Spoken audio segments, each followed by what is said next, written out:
I love vegetable tan leather, don't you? It just sews so nicely. Look at those stitches. Absolutely spectacular. Only a single layer, okay? But it's just absolutely gorgeous. And this machine would not do that when it arrived at the workshop. It was struggling so much.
That is 2 layers of genuine elk hide. And if you're brand new to this channel, elk hide is a chemically processed leather. Look at that stuff. It's like 2 men's belts. And we just buzzed through it with no challenge whatsoever.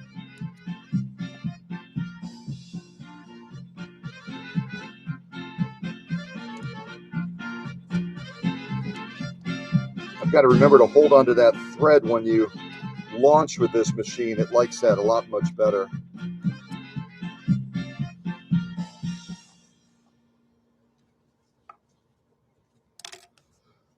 So the initial sew-offs that we've done so far with this Adler is this single layer of vegetable tan leather. Kind of went around in circles with it just for fun. Beautiful, beautiful stitching. And then after that, we did these single layer of elk hide and then 2 layers of elk hide, laying down absolutely page 34 stitching. Beautiful stitching. The only thing that I don't like about the Adler 189A is the presser foot pressure is a little bit more limited when it comes to super heavy duty sewing, and it's by design, so it is what it is. But if I could punch up this presser foot pressure even more, I'd be able to get even nicer consistency when it comes to the stitch put out on this machine. Whenever the presser foot pressure is lacking a little bit, you tend to get a little bit more of a condension of the stitching, which, you know what, when you're going through this much leather, it's probably not much of a surprise. About 14 to 16 ounces of genuine elk hide and absolutely gorgeous stitching.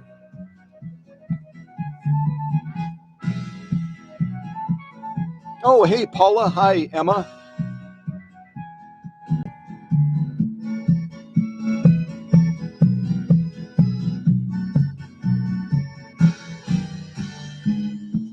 Yep, Emma's at work today, making her magic happen in the pharmacy. So very cool.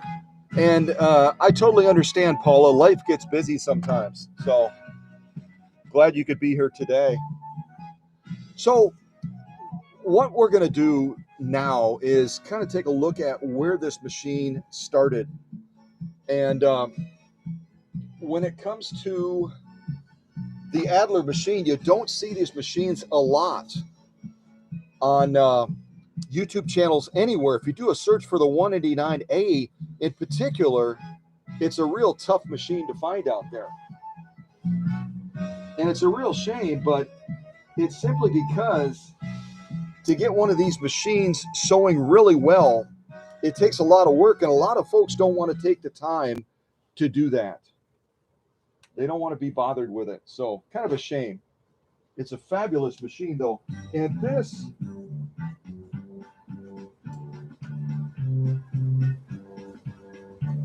this particular machine comes out of the great state of Washington, and it's owned by Susan Kaiser.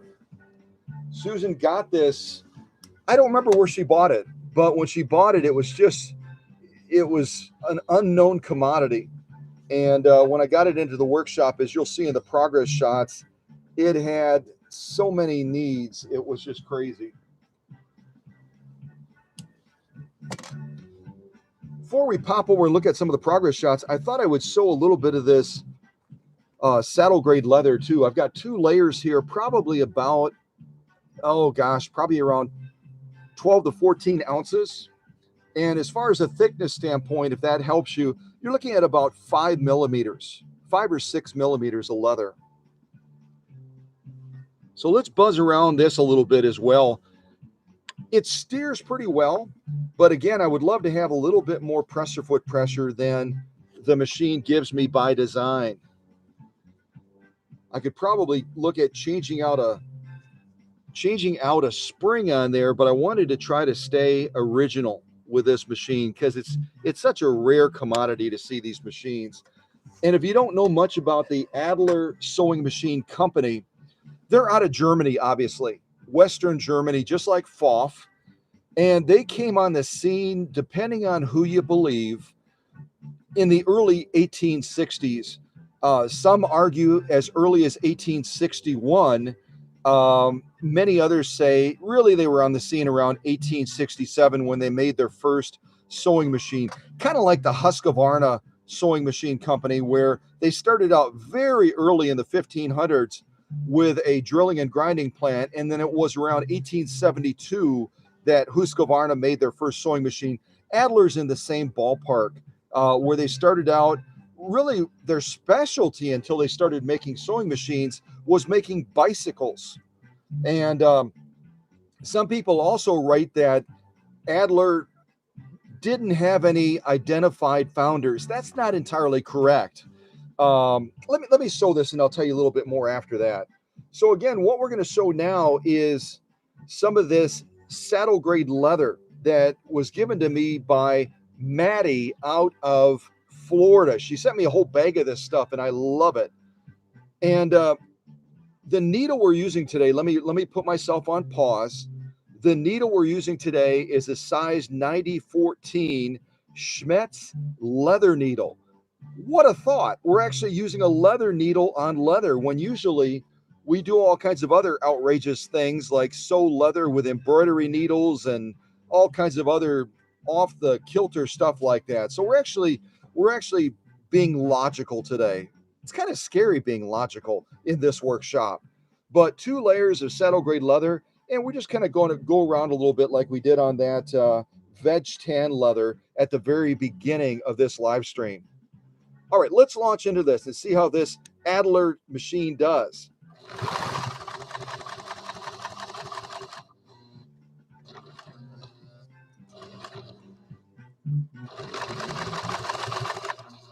It's kind of a thick leather.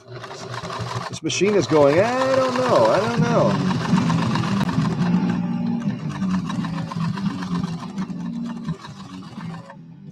Try not to sew over my thread if possible.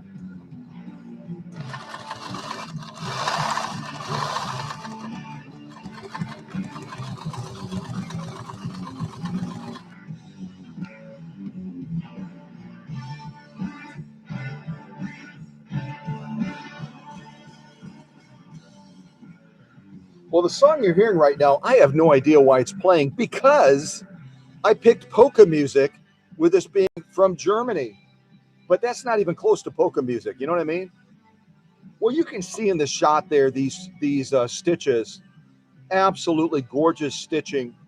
And again, the only thing that I don't like a lot about the Adler 189A is that, and I'll show you when I open up the faceplate, the pressure foot pressure is just a little bit harder to manage on this machine, especially when you're going heavy grade like this, talking 12 to 14 ounces of saddle grade leather.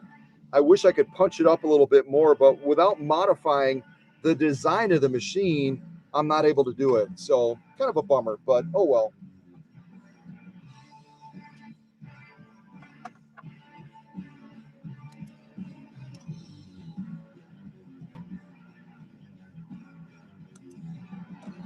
And the thread I'm using today is what Sonny affectionately refers to as rope thread.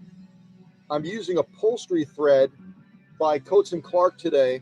It's probably going to be a size 89 in that realm, right around a size 89. And so we're dealing with a rope thread. I probably should be using a little bit larger needle. Again, I'm only using a Schmetz leather needle size 9014. Ideally, you want to be going at least 100 or larger when you're working with heavy thread like this. Upholstery thread really does need that extra needle size to get the job done, but I ended up going with a 9014 just to make it a little bit more challenging. And I'm really happy with the result. Let's see what that lock stitch looks like. This saddle grade leather is a little bit nappier, so I can kind of pull it around a little bit. Here on the single layer, you can see that stitch quality a lot better, but it's a beautiful, beautiful stitch that this Adler machine is executing.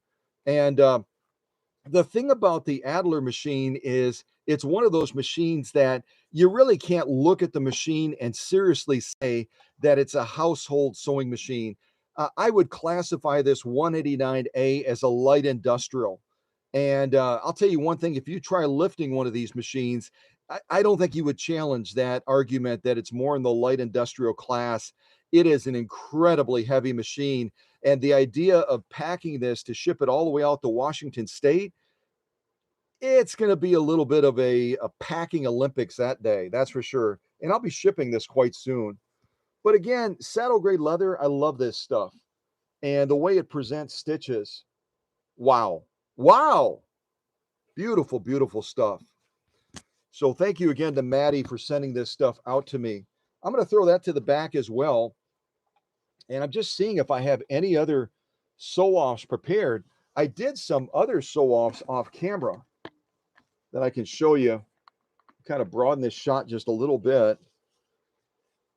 I was goofing around with a real light thread, which this machine does not like. I was dealing with, what kind of thread was that? I think it was almost a silken type thread. And I had a lot of trouble. Look at this initially before I tore this upper tension down and rebuilt it. Can you see that in the shot? I was getting some really weird stuff going on with trying to get a good stitch balance. And this is a poly cotton blend material that I was working with initially. And then I decided, you know what? It's an Adler 189A. Instead of dancing around with a wide field of sew-offs like I usually do with all kinds of materials, on this machine today, because it's just a meaty, aggressive, muscular machine, I decided I was going to make it a Leatherfest. So we're not going to be sewing much in the way at all of light stuff unless it's lighter leathers. And you can tell that pretty much by the way we launched into this, sewing this veg tan leather, these 2 layers of genuine elk hide, and then just the last one we did is this saddle grade leather. So I'm really going to be trying to push this Adler a little bit because that's what people expect to see when they see an Adler machine pop up on the radar. It's kind of like when I went down by the water and I sewed with that cobbler machine. I really didn't push that cobbler as far as I probably could have. And again, the goal of a live stream like this or a premiere like this is not to show the max of what a machine can do. It's to show the quality of stitch, and it's to show the performance of the machine, how well it's sewing. So whether it's something light like this saddle grade leather, a single layer, where I'll tell you one thing, if you tried this on some of the newer machines and said, hey, I'm just going to buzz down this saddle grade leather, when that needle on some of these newer machines out there, whether it's a Singer, a Brother, even some of the Jukies, would hit this saddle grade leather and just go, no, I don't think so. I don't think so. But on this machine, you can just sit down to this and just lay into it like it's a light cotton. It's so much fun. You know, no effort at all. And I'm barely even pushing the foot controller on that to get that result. And this machine, I didn't really talk about it, but this particular machine we're using right now, and you can look at the these on the left side are some of the before stitches where I was still trying to get that upper tension on this machine to function properly. This is a real odd upper tension, and you'll see that when we look at the progress shots. So over here, I was still battling a little bit where we weren't getting a good balance. This is the row we just laid down right now, and it's absolutely spot on. And again, it's only a single layer of saddle grade leather, but it's saddle grade leather, folks. And that's, you know, that pretty much tells the whole tune right there. There's our lock stitch right there, the one we just did. Beautiful, beautiful stitching as well. Probably benefit from a little bit of a bump up on that upper tension, but very, very pleased with the way this machine is sewing now. So let's do this. Hold on just a second.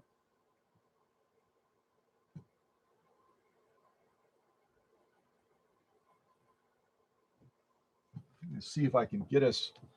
We're heading up on Thanksgiving, and Christmas is just around the corner. I'm going to see if I can put on a little bit of holiday music as we're doing some of this.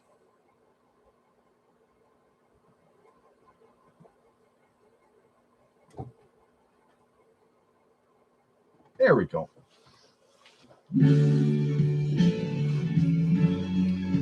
Almost kind of a skater's waltz type thing.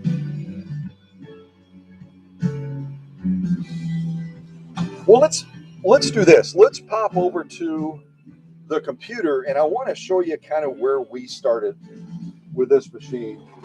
And I've got to kind of shift a couple things around to be able to do that.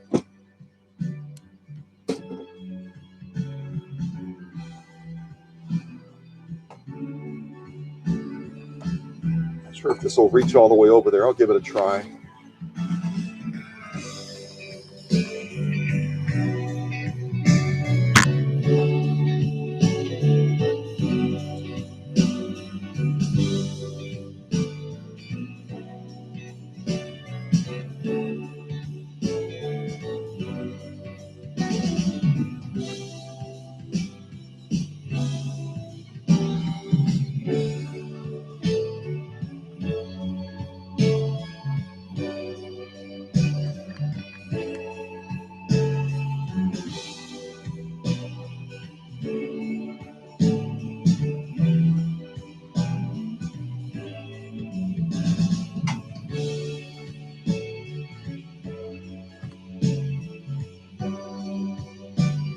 All right, so I love showing these progress shots because it really tells you kind of what the machine was taken through in order to get it where it's at now, performing like it is.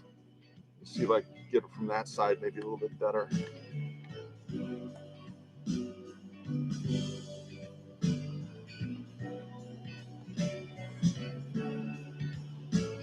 Oh, hey, Dr. T, how are you? Good to see you. And we've got Catherine as well. Good to see you, Catherine.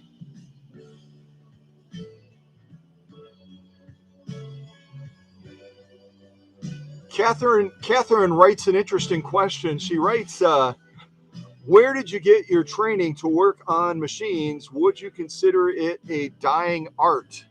Um,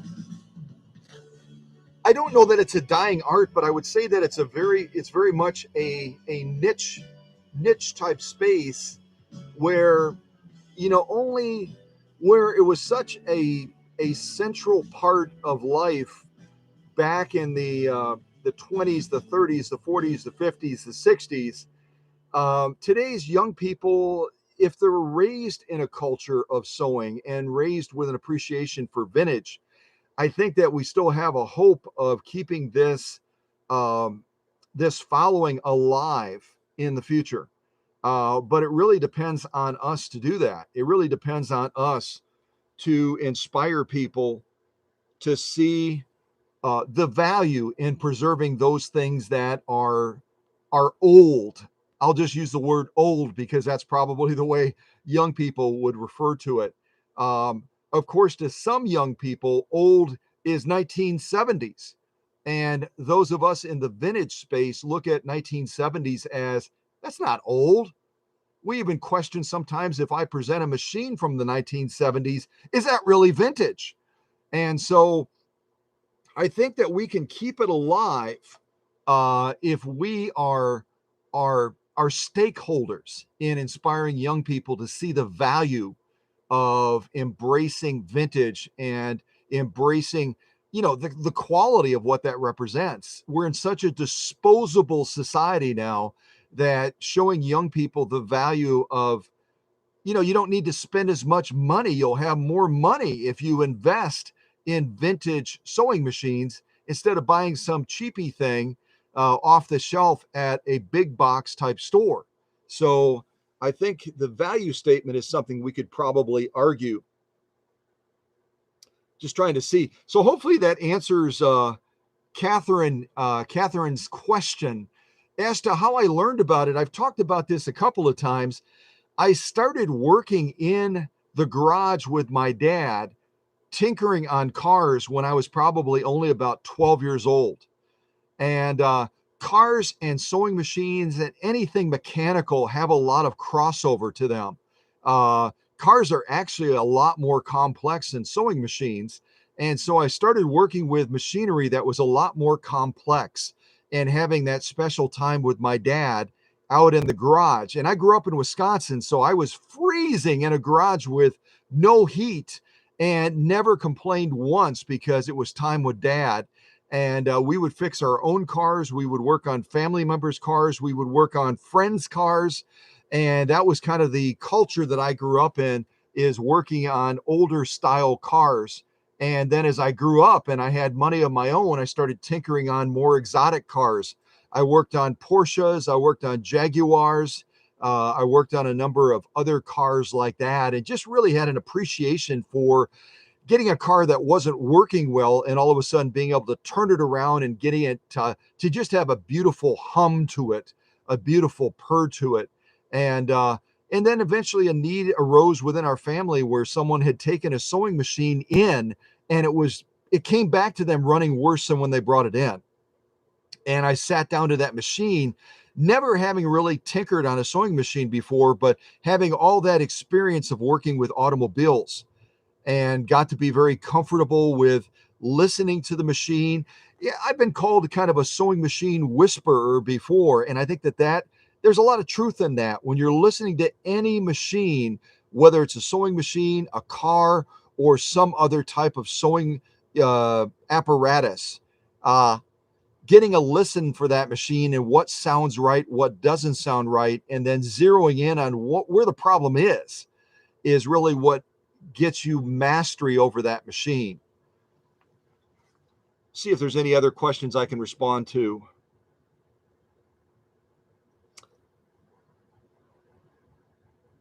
Martin Hansen, I hope I'm saying the last name right. Martin Hansen writes, "Hi mate, doing the same as me but on another continent. Foffs are really good machines. Repaired an Adler 267 today. Lucky me, she works now. What machines do you have, and what are your favorites? What are my favorites?" I get asked that a lot, Martin. Now, Martin, I've got to press you to the question that probably I'm curious about, and others. You say you're working on another continent, and you're opening up with a salutation of "Hi, mate." Where are you located, my friend? Where is Martin located? Are you in Australia, or what continent are you on, working on machines?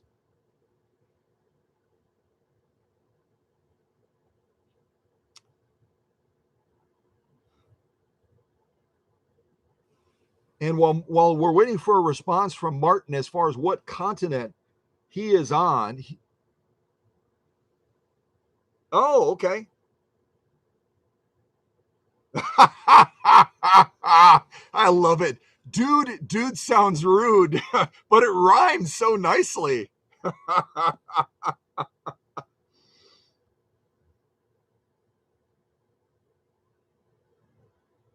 Well, you know what? Mate is fine. And we do have friends in the VSM space that join us occasionally from Australia, the UK, and other places like that. But it's great to have you join us from Switzerland. If you've watched any of the videos on the channel, you know that I had the privilege of preparing a FOF 3, what the heck was it? 332, a FOF 332 for Heidi in the Swiss Alps several months back. And she's actually involved in a class right now, probably finishing the class up, where she's going to be making shoes in the Swiss Alps. So it's always good to have friends join us from the beautiful country of Switzerland.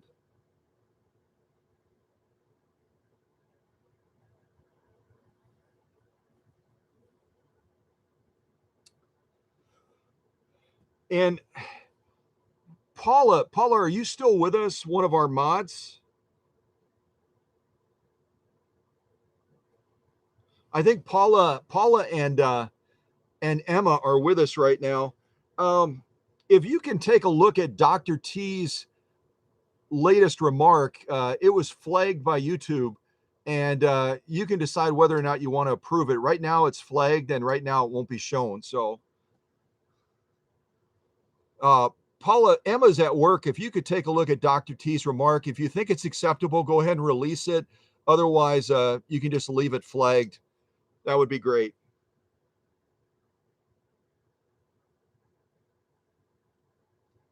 I do not. Um, I did have a 360, Martin. Uh, right now, I've got a 260. I'm trying to think of the other machines. I've got a couple of 332s. I've got a 290 as well.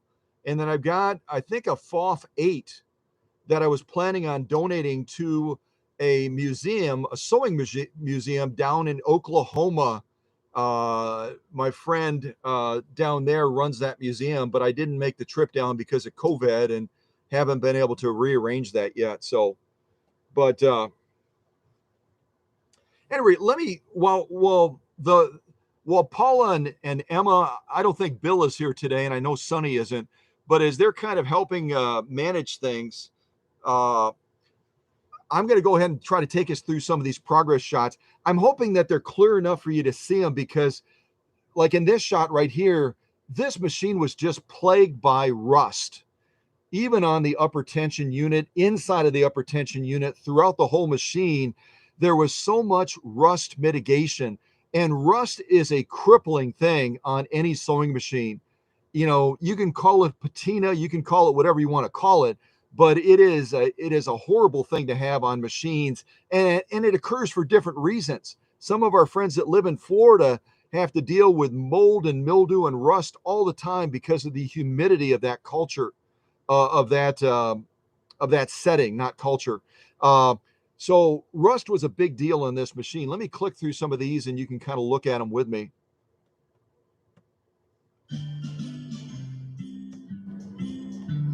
And if you're brand new to this channel, this is Herr Obermeister. Herr Obermeister is one of my friends that is in the workshop and usually pops out when there's German sewing machines. And he is from Deutschland. Ich wohne, let's see, near Hanau, 3 Jahren. He lived near Hanau, Germany, where I was for 3 years, and I brought him back with me.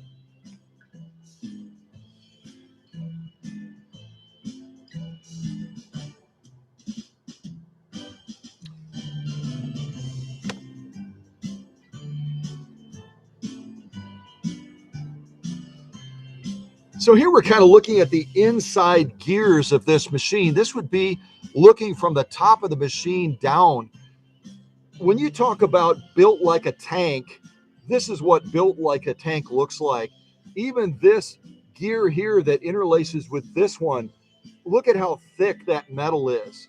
The Adlers are built incredibly strong, and that's why, again, even though this may have been designed originally as a household sewing machine, I would say convincingly that this is in the light industrial realm with this Adler 189A.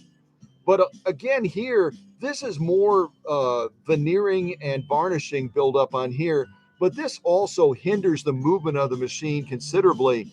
And the 1.3 amp motor that's original on the back of this machine was running really hot, trying to turn this huge machine over. And once this was all cleaned up, the machine runs so smoothly now with little or no effort to turn these huge gears that drive this beast of a machine. That's just another angle kind of showing you that upper tension, which just had so much rust on it. You can see the rust there. This is one of our thread guides coming off the top, and it was just plagued with rust as well.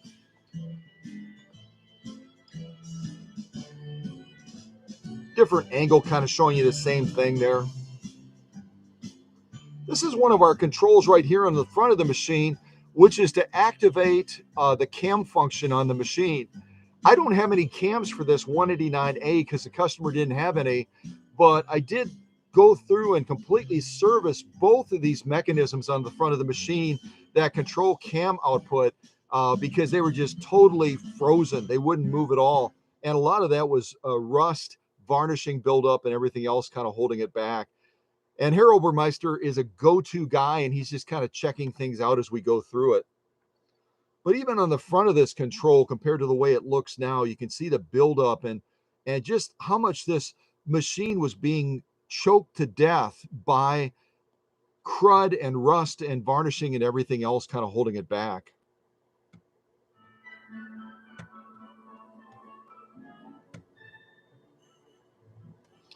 That's one of our other controls to turn on and to adjust the cam function on this machine.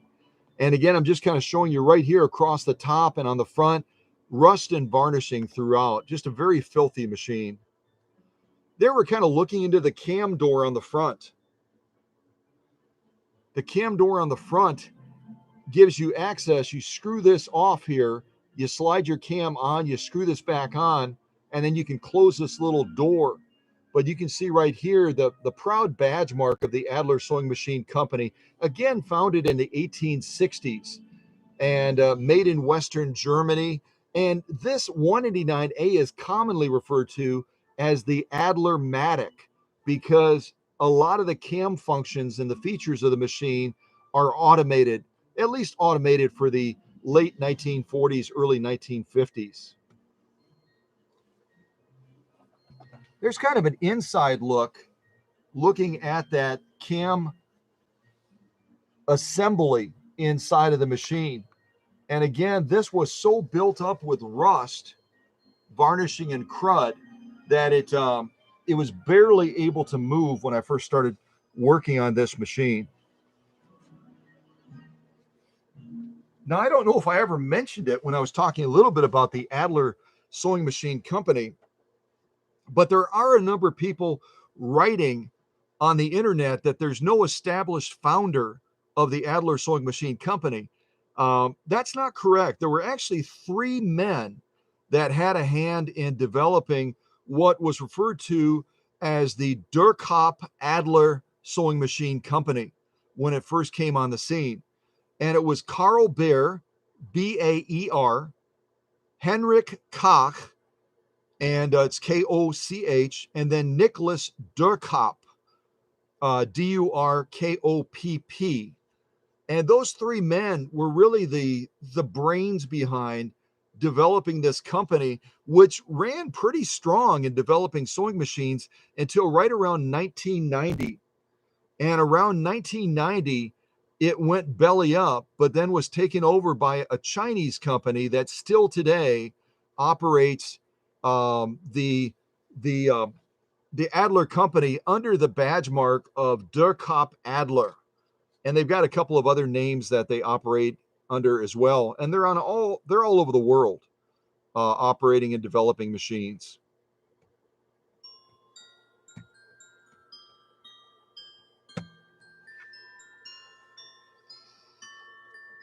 So there I've taken the top panel off of the machine, and this panel alone probably weighs a couple of pounds. If you can get an idea of the quality of the engineering of the machine, it is just, again, built like a tank. It's built like a tank.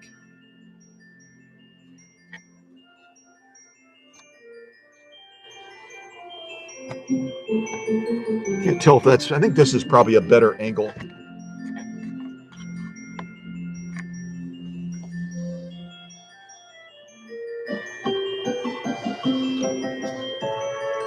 Yeah, that's right. Shanggong Group. Yep, that's absolutely correct.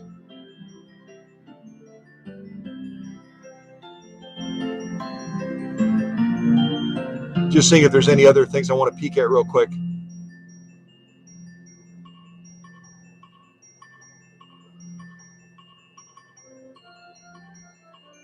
Oh, that's great. Yeah, your brother Paula is quite a tinkerer. And I remember you sharing when I interviewed you way back when that you had spent some time under the hood with him, and he wasn't a hand holder. He would always kind of get you to work through and think through different mechanical aspects of tinkering on the cars. So that's awesome. That's a great way to learn, isn't it? You kind of develop that ear and that eye for knowing what looks right. And it's almost like in our banking environment worldwide, when they're training tellers on identifying counterfeit money, they only have the tellers handle counterfeit money for about 20% of the time of their training. The 80% of the time they have them deal with genuine currency, and because they saturate them working with the real thing, they right away can recognize the fake. And it's the same thing when you're working on mechanical things. If you spend a lot of time working on the machines and fine tuning them and knowing what a well running machine sounds like, you can immediately recognize a troubled machine, whether it's a car or whether it's a sewing machine.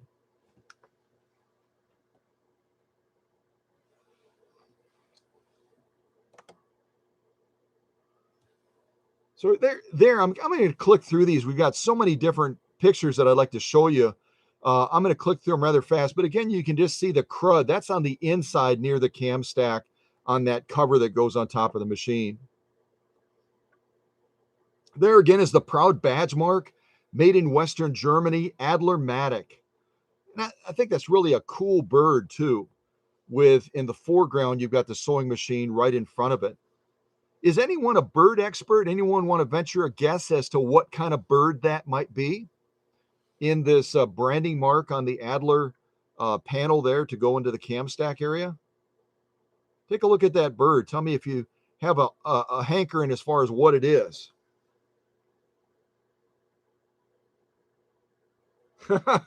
Yes, he did teach you how to fish, didn't he?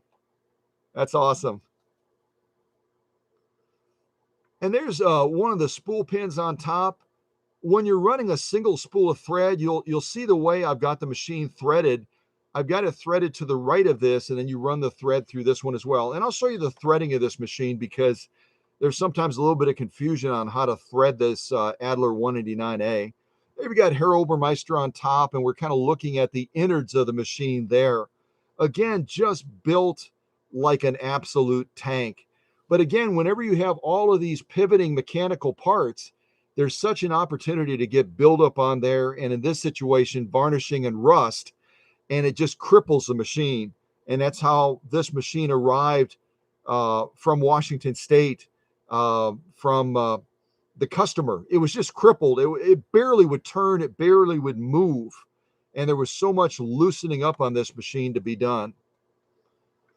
There we're kind of looking over the top of the upper tension. We're looking into the side of the faceplate area. Again, look at the meatiness of this machine. I'll tell you one thing, when I ship this back to Washington State and those mail handlers are trying to lift this thing, I have no doubt they're going to be looking at cow country name and probably saying some colorful words about that. Because it is it's close to, after I get done packing it out, it's going to be close to 60 pounds.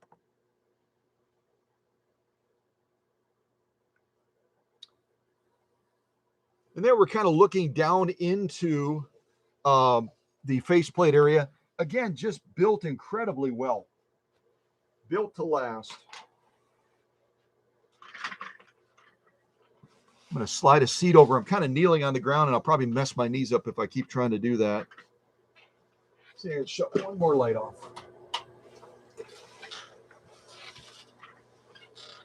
Hopefully you can see that. There again, you're just getting kind of a view. I'm going to kind of go in closer so you can look at it.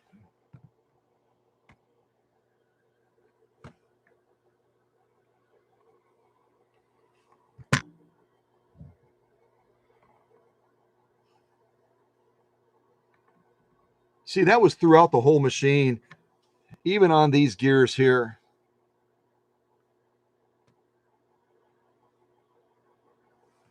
There you can see, you got a clear view there.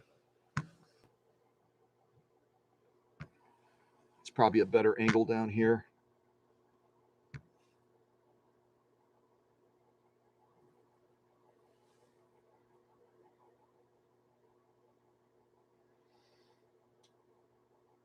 Oh, hey, Susie. Okay, so Dr. T is describing that, and it does look like an eagle, doesn't it? Yeah, I think that's pretty spot on. The national symbol, the eagle. So hopefully you can see some of this varnishing. I really want you to be able to see just how crudded up this machine was.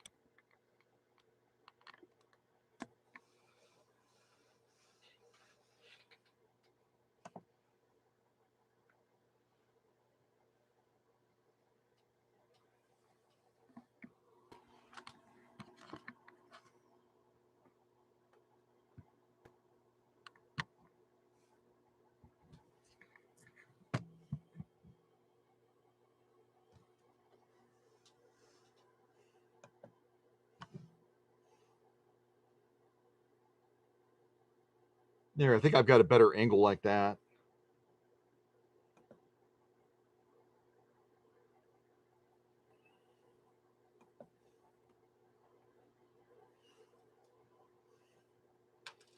This machine also, because it's all mechanical, relies on a lot of spring returns for controlling the cam functions of the machine, and also for some of the controls on the front of the machine as well.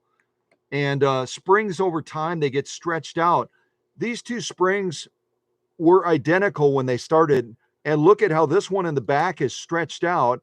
This one has maintained its form very nicely on the front. So springs can also impact how well a machine functions. And in this instance, a number of parts had to be changed out on it. And it's so hard to get parts right now with the supply channels. It's so hard. There we've got, this has a tilt style faceplate. You can see there we've got the faceplate open.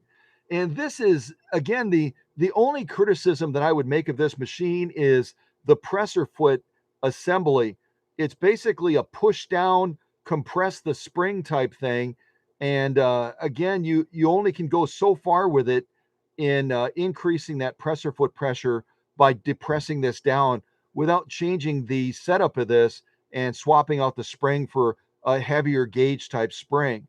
But again, I wanted to try to maintain the originality of the machine as much as possible. So that's the only thing you run into a little bit with the Adler 189 is as you're trying to really step up the thicknesses, you've got to try to manage it very carefully with the presser foot because it maxes out so quickly.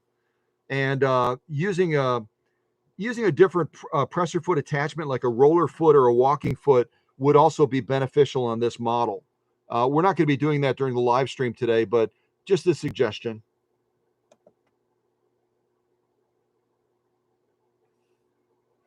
So here again is the presser foot assembly a little bit closer in. You push here kind of down and back. You can kind of slide it down. It's got little grooves on this post right here that as you pivot it back, it kind of slides into those grooves so you can kind of go down with it. And then when you push it, you can kind of let the spring will push it back up again.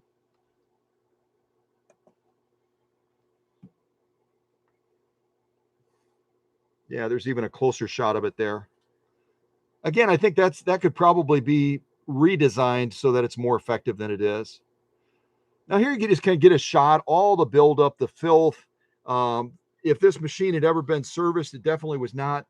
It definitely was not deep cleaned because there was so much buildup and so much holding this machine back when it first started to have time on the workbench.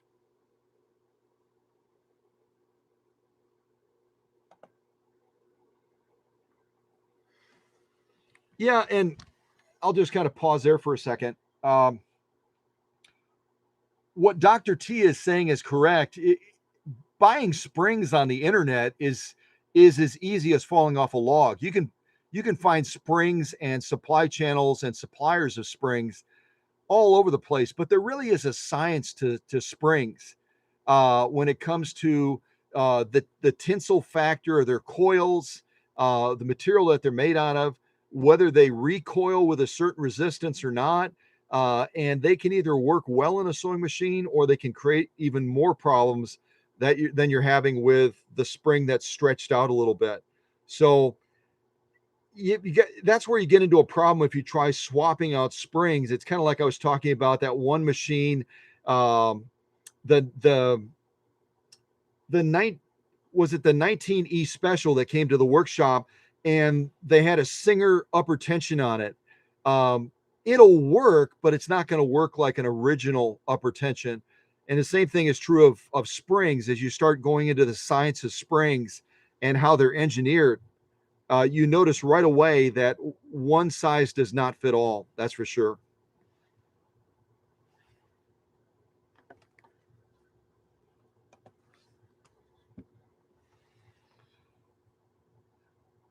Can you see in that shot just how filthy this machine was? It's amazing that I could even turn the balance wheel. The balance wheel was hard to turn, but you can imagine the level of deep cleaning that this machine needed.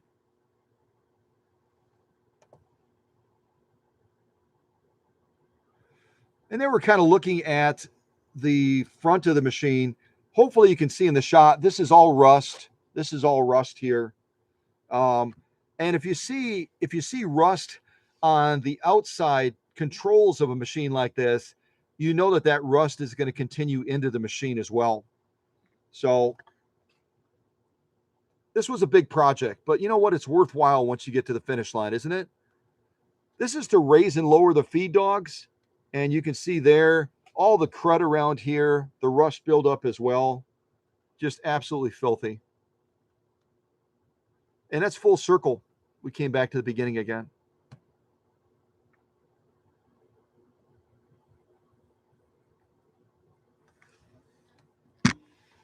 So there you can see again that, and this control that we're looking at right here is going to give you control over stitch width. And this is going to be similar to the Singer designs, where as you move this stitch width to a certain setting, you can screw this in and it's going to keep that knob from moving when you're sewing. But it kind of gives you an impression of where this machine was at, right?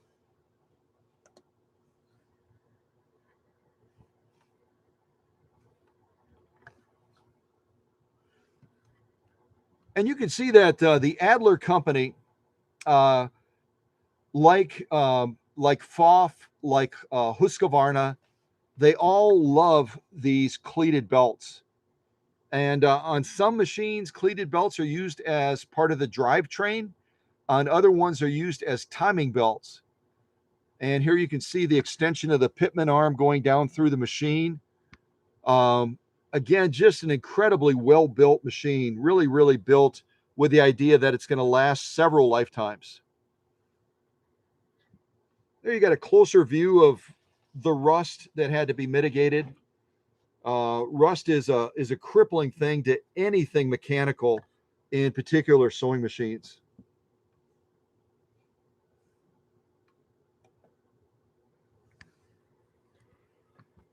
Here we're kind of pulling apart the foot controller, and this machine is being driven again by a 1.3 amp original motor.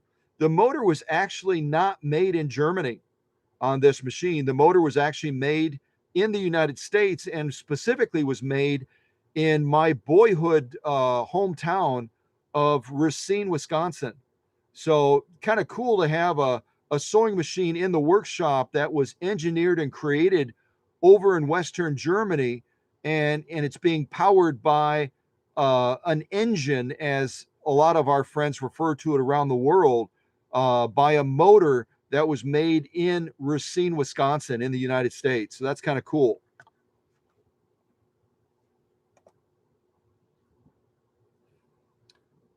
Here I'm just kind of showing you the foot controllers. I talk about it all the time. If you service a motor, you've got to service the foot controller too, because they're so interdependent on each other. And because foot controllers are generally sitting on the floor, if you have pets, if you have dust, if you have dirt or anything else like that that's migrating around the floor, inevitably they get pulled into the foot controllers and they kind of fuse to it because of the heat and because of the electrical charge and the electrical field in the foot controller. So you've got to really be mindful of that when you're optimizing a machine. You got to service that foot controller.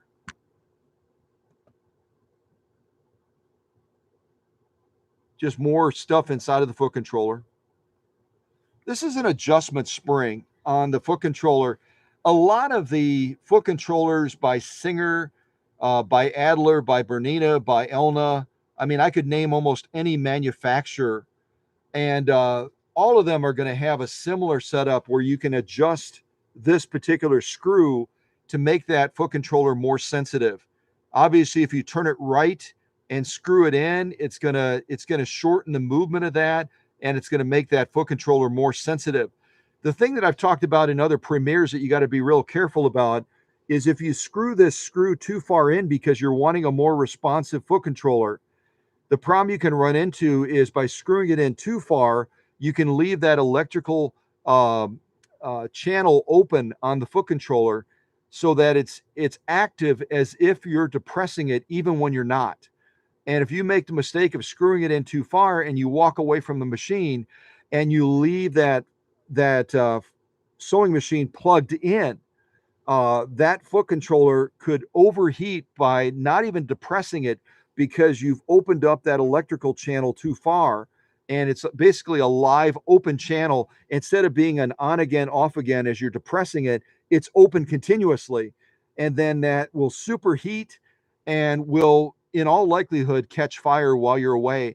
People have burned their houses down simply because they said, I want a more responsive foot controller. I'm going to adjust that little screw thing and screw it in so I can just barely push the foot controller and I can get a quick burst, a quick response. And they didn't realize by doing that, they're opening up that electrical um, field so that it's active continuously. And then it causes that ceramic inside to superheat and they lost their homes. So just be aware that if you decide to make adjustments on that, you need to test it to make sure that that channel is not open, that you're not hearing a soft humming sound, which could indicate that it's active even when it's not being depressed. Hopefully that makes sense. Oh, welcome. Welcome from India. Great to have you from India. It's so much fun what we do, isn't it? It's so much fun because here in this simple little live stream that we're doing together today on Saturday, we've got a friend from Switzerland, we've got a friend from Finland, we've got a friend from India, we've got friends from all over the United States, probably Canada, and we can all come together and share that common interest in vintage sewing machines. Very cool. Very cool. So here we're looking inside of the foot controller. All of that patina you see here, the patina here, here, is all part of that electrical field inside of the foot controller. And it's all crudted up. It's all built up right now where it should be a shiny brass color, a clean, sharp, kind of almost a light chocolate brown color. Right now, you can see that right now that foot controller, there's no way that it can supply a good response to that motor because of all of this buildup into there. And all of this needs to be cleaned up so that that machine can run properly. Here again, these are original connectors that would have come. Um, these are something that I encourage you to insulate using some sort of a silicone or a polymer type oil resistant, heat resistant type, almost like an epoxy product. And the reason that you want to insulate these here on both sides is electricity like water leaks. I talk about that quite often in premieres. And right now, the way it is, we've got bare wires all the way up into there. And we're losing a lot of the positive optimization of that foot controller by losing electricity as it comes into that and then returns back to the motor. So, find something that, similar to a Permanex type product that's going to be oil and heat resistant. Cover up any of that bare copper wiring that's exposed after you've cleaned everything up, obviously, and gotten all of that varnishing off of there. And you're going to find the performance of your motor, even without changing out motor brushes, even before you service the motor, the performance of that machine is going to go up dramatically just by doing a thorough servicing of this foot controller and by insulating those bare wires. Not to mention, it makes it safer, especially on an Adler case like this, because the case is all metal and if part of that wiring comes loose, it could ground out on that metal covering, which is never a good thing either. Here we're looking at the stitch length controller, and as you're kind of looking into it, you can see all of the buildup and all of the crud inside of there.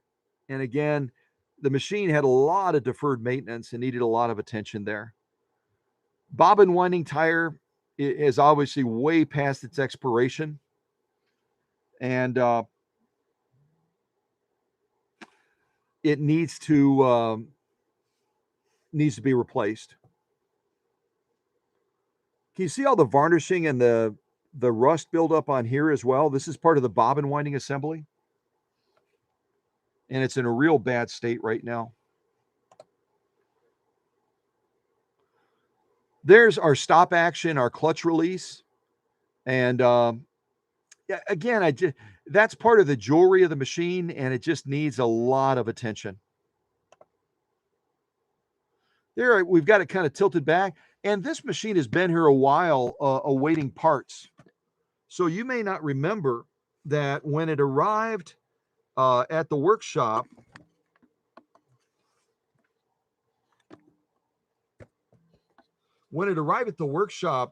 because of the weight of this machine, the base had been utterly destroyed. It had been utterly destroyed. And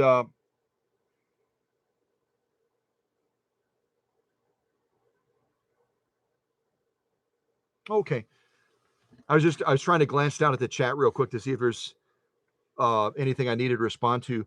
Paula has it well in hand. I'm so grateful for Paula and Emma and Sonny and Bill for helping to manage the flow of things during the live streams and the premiere. It's such a blessing to have them. But the original base that this machine came with had just been destroyed because it wasn't mounted properly, and it just busted the original base altogether. So I had to find a suitable base and then reinforce it. This little panel right over here is a panel that I added to give more stability and structure to this base to support such a heavy machine. One of the heaviest so-called household light industrial machines ever made. Again, the machine head itself weighs 50 to 60 pounds. So a flimsy wood base is not going to be sufficient.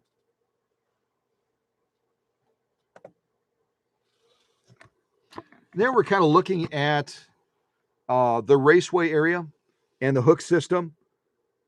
This is obviously a rotary hook system, and it's going to take a very similar bobbin case to the FOF machines that are commonly shown on this channel, the FOF 130s, the FOF 332s, etc. So some of these parts are to some extent interchangeable between the Western Germany sewing machines, which can be a real benefit if you're having trouble identifying and finding parts that'll work with your machine.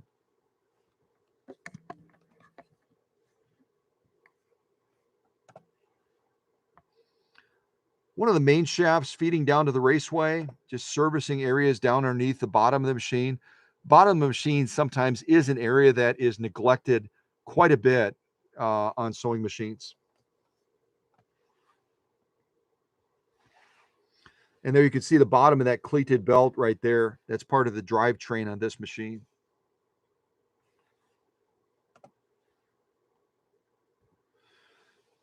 Notice here on the bottom is not just the main shaft feeding in, but you also have these gears that are part of the drive for the raceway area. And there's a lot of servicing to be done in there as well, especially with the rust and the varnishing buildup on the machine. There we're just kind of looking in the bottom of the case. And this might be a little bit hard to see, but this is that extra support that I built into the replacement base that I put on there for the customer because the original one was destroyed when it was shipped. Stability in bases is so essential. Whether it's the top of the case or the bottom of the case. You remember our friend that Alex Askarov from the UK referred over to me that had that, what was it? The singer, blah, blah, blah.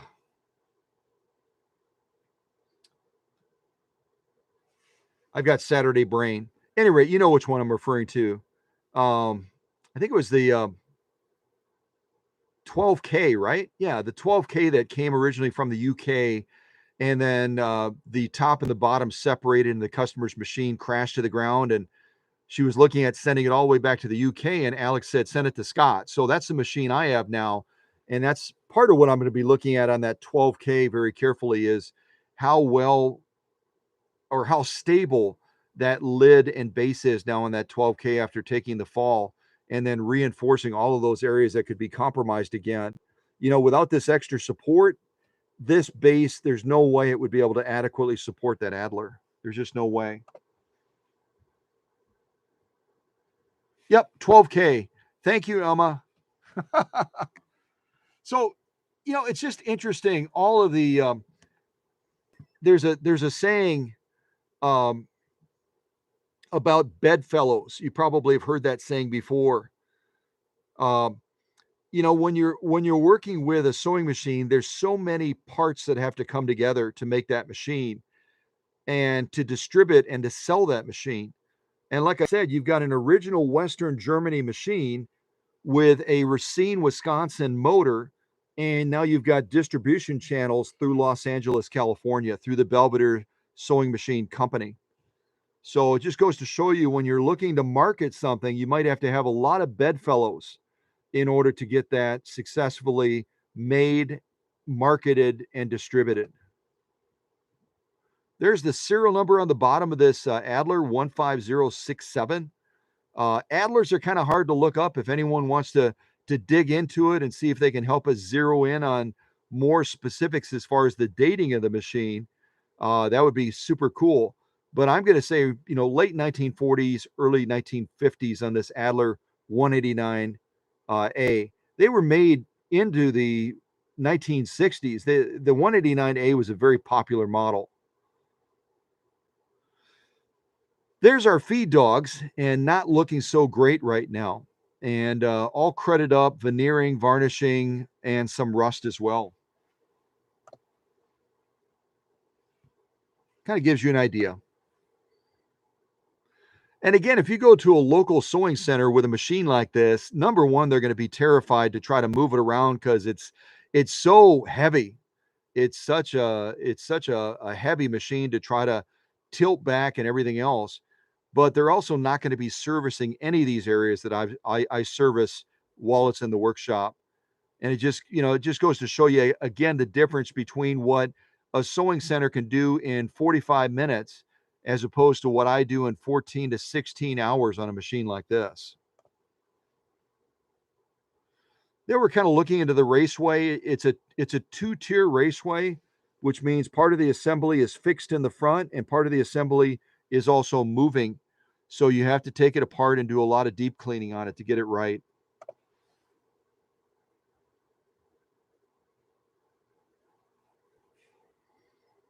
You see here where part of the finish on that raceway has actually come loose, which means that there's little fragments of paint and other coatings that are breaking free and getting loose inside of the raceway as that raceway is trying to work with the hook system to create a stitch. So all of that had to be stabilized as well so that little debris fragments weren't coming loose during the stitching process.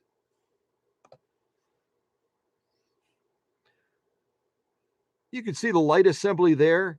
It basically folds into this portion of the bottom of the faceplate arm area, and you rotate it out in order to access the bulb for changing it out. But look at in here, if you can see it, there's all rust inside of there as well, inside of that assembly.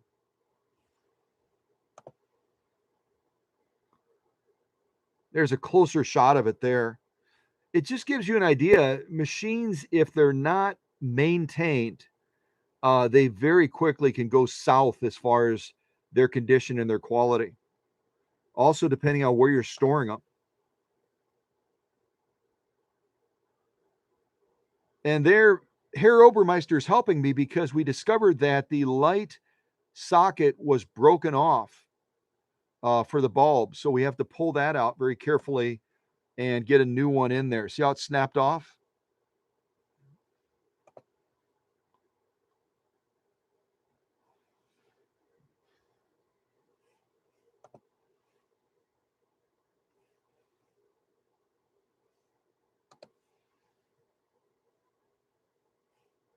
And obviously, whenever you're working with anything like this, if you have a bulb that breaks off in a socket, it's common sense, but I guess, as the saying goes, common sense is not common.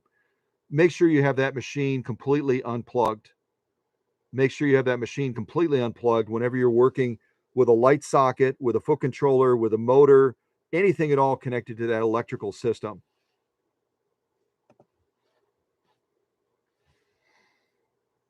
Slowly getting that out.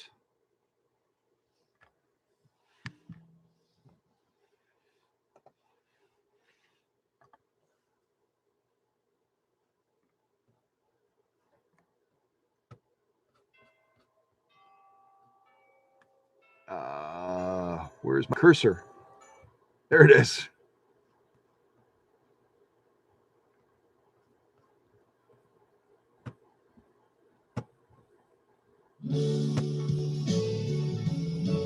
All that effort just to play some music. Goodness gravy.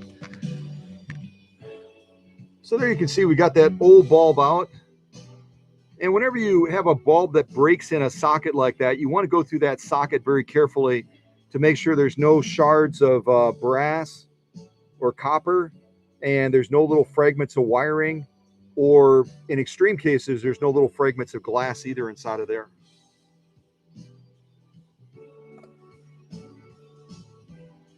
No idea who that is.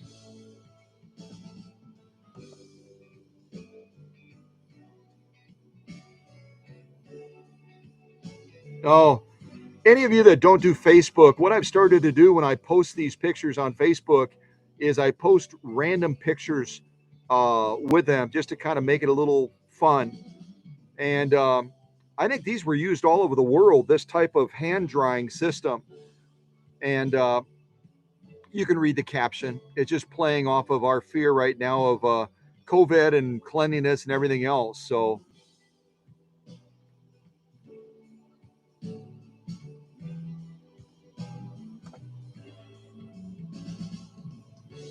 and a new bulb in there now. It's much happier. I got to set that camera down. My hand's going to sleep.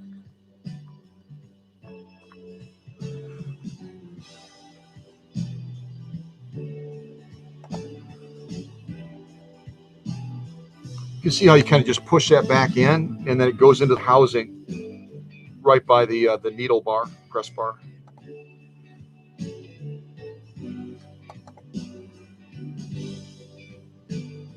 And I think that's full circle. Yep.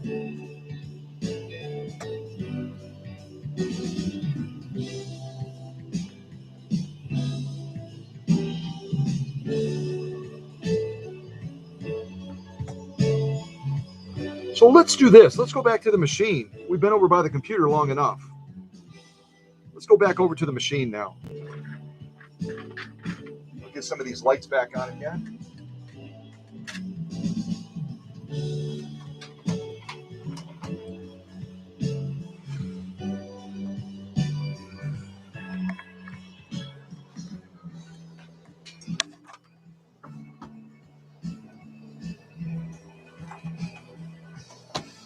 Well, and this is probably, as I'm holding the camera right now, trying to get it repositioned, this is giving you a first glimpse of this Adler machine. After I got the cleanup done on it, I'll kind of give you another glimpse of it. Let me move this stool back over.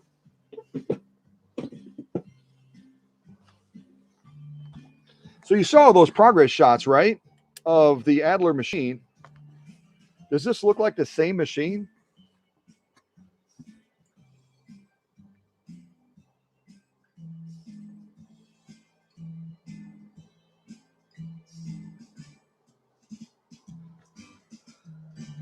Remember this area?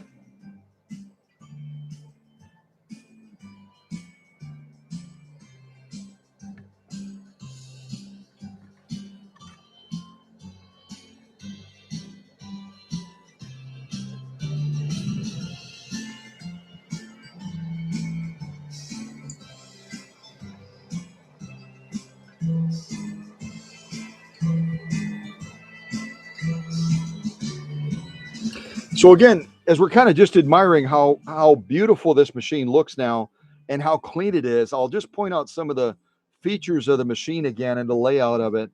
This is going to be your bobbin winder over here. And you basically just rotate it up into the balance wheel, disengage your clutch, obviously. And then to wind the bobbin, you'll be coming off at the top from here to here. Around here, there's a little groove that it has to come through. Around this tensioner,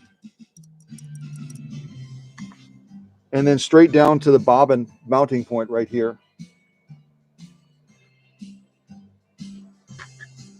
And then when you're done, just go ahead and disengage it again.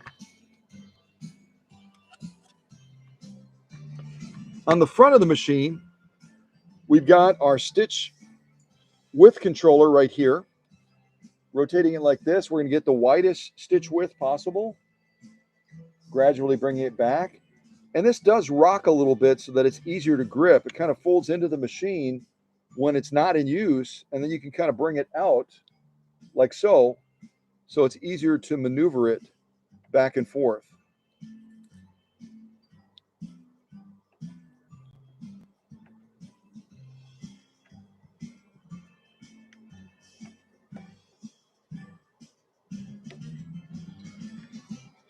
This control right over here, this little lever, is going to give you control over needle position. When you can actually fine tune it, it's kind of cool. And this was totally frozen when I started working on this machine. You see the different set points for this to get that needle aligned the way you want it, obviously when you're on a straight stitch. Up into here, we've got our stitch length control. All the way down, we're going to get the longest stitch possible. And then as we move it up, we're gradually moving into that satin range up in here. Really, really a short stitch. And then as you move into the back range, which we would call reverse, you're going to be sewing in reverse. And you notice, like some of the FOF machines, you actually can adjust that stitch length even when you're in reverse on the 189A. So if you go beyond that demarcation line above the 0, you're going to be sewing in reverse with a much longer stitch. And then as you move it up, it's going to gradually get shorter and shorter and shorter. So that's kind of a neat feature. It's almost like on some of the original domestic rotary machines where they had two controls side by side, one for forward, one for reverse, and then you could manipulate the stitch length, whether you were going forward or in reverse, it didn't matter. These again are the controls for the cam function.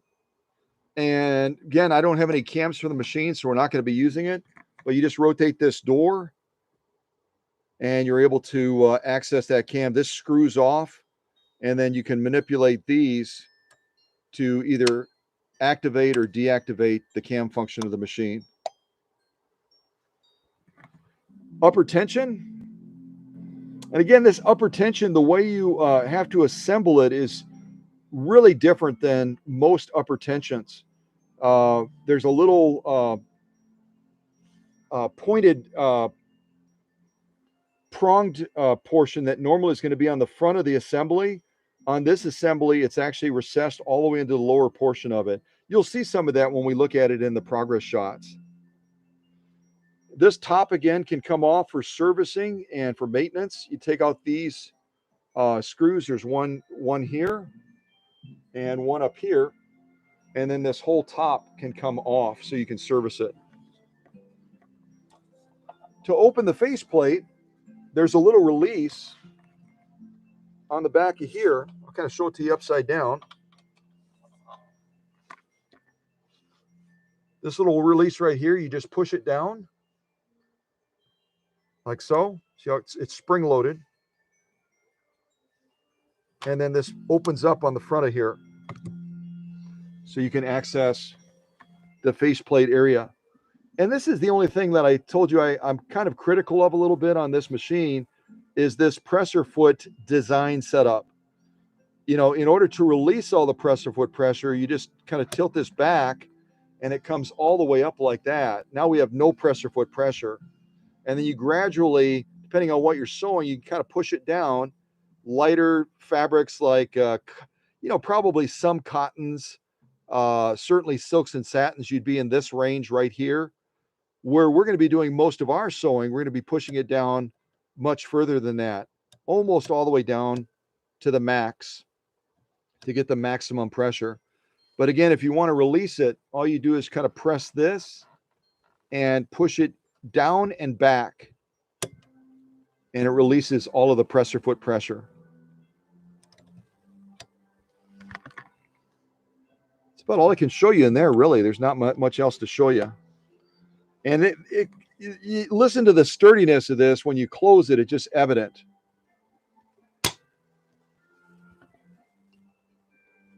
Just kind of check your threading after you open it, because part of your threading goes on a bracket that goes over the front and towards the bottom of that faceplate as well. So threading the machine, right? Threading the machine. We're starting on top again. We're using upholstery style thread, about size 89, coming from here through this other spool pin here that actually has an eyelet in it, which is perfect. We can run the thread right through there so that it feeds more evenly. We go through this thread guide right here. It's not an open thread guide, so you actually have to run the thread through it. The opening right there. Come around this tensioner. Actually, we come around this way in the tensioner, counterclockwise. We're going to come down through the tension discs. And again, always make sure your presser foot bar is in the up position when you're threading a machine, so that those discs are fully open. And then draw that thread where there's upholstery thread or a lighter type thread, draw that all the way into those tension discs. Then you're going to come up over the top of the spring so that you've got that take up spring action. Come underneath this thread guide. Then you'll kind of have to come in from the right to the left through this additional thread guide above it. Kind of just bring the thread in the backside and kind of pull it through. Up through the take-up arm, down through another thread guide here. You can see. Down through another thread guide here, just at the bottom of the faceplate. There's another thread guide right above the needle. And then you're going to be threading this machine from front to back to get it threaded properly. Does that make sense? I hope so.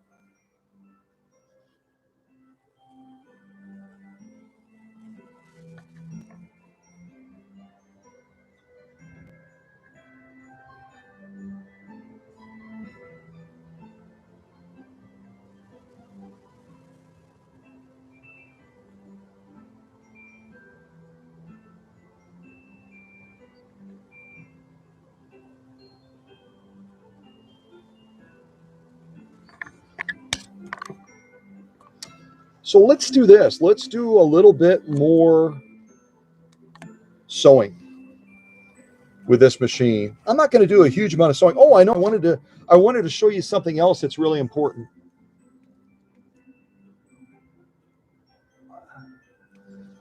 Hey, Bry Guy, how are you doing? Bry Guy says that they have a Singer and it's boring. Sorry to hear that. Singers can be just as exciting as an Adler machine.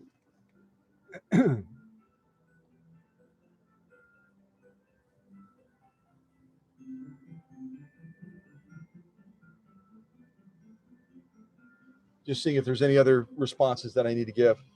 So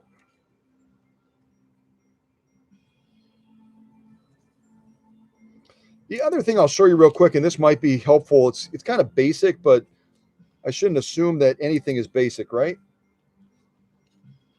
Let's get these sew-offs off of the bed for a second and tilt this machine back.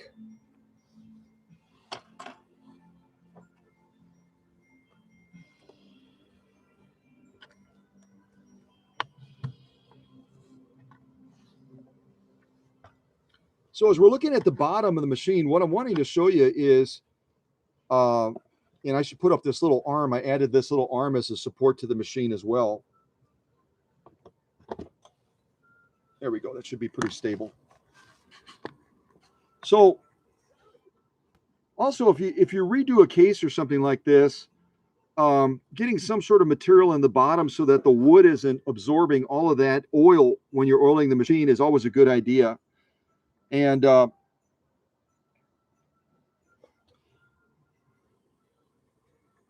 just kind of showing you the bottom of the machine here.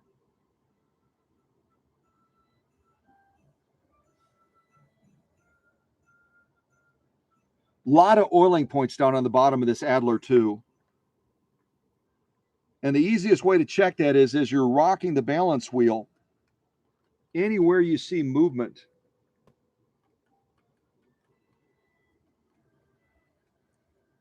anywhere you see there's pivot, you're going to be wanting to oil that point on these machines, including these portions of the assembly down here, right on the inside of these. You're going to notice when the machine is running, these are rocking back and forth, and they tend to dry out very quickly. But that's not what I wanted to show you, really. What I wanted to show you is this bobbin case.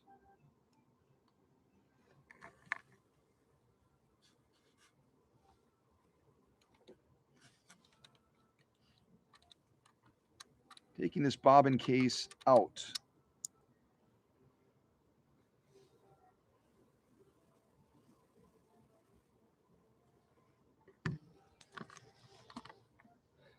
So on bobbin cases, I talk about adjusting tension a lot, don't I?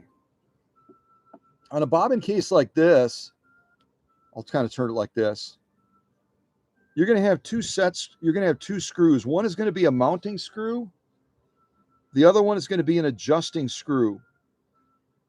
And type in the chat, if you would, what does the bobbin case and this assembly down here, what is this control as far as the stitch process? What does the bobbin case do as far as the stitching? Does it manage? I mean, it's closest to the bottom of the material, right? Does it manage the lock stitch? What does it do? What does this thing do? And if we increase the tension within this, again, it's going to increase tension by screwing the screw down and putting more pressure on this band, putting more pressure on this band right here. It's probably easier to see that way. Well, what is this going to control? This little bobbin case that goes inside of this Adler. And if we put more pressure on this band, what impact is it going to have on the stitching?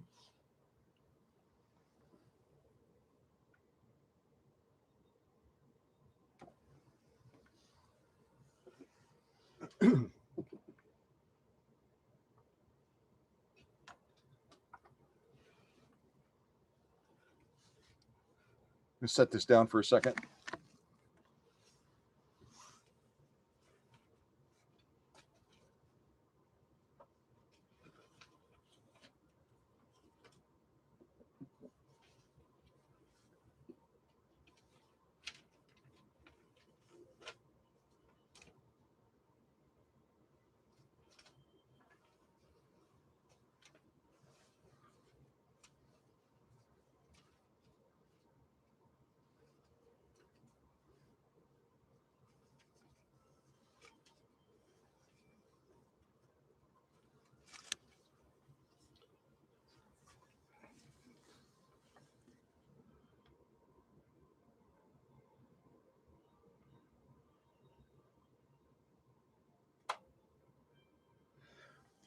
Yeah, you're right, Paula. Absolutely. That's a good way to describe it. And those are the terms that I've used before is the bobbin case gets into a tug of war with the upper tension.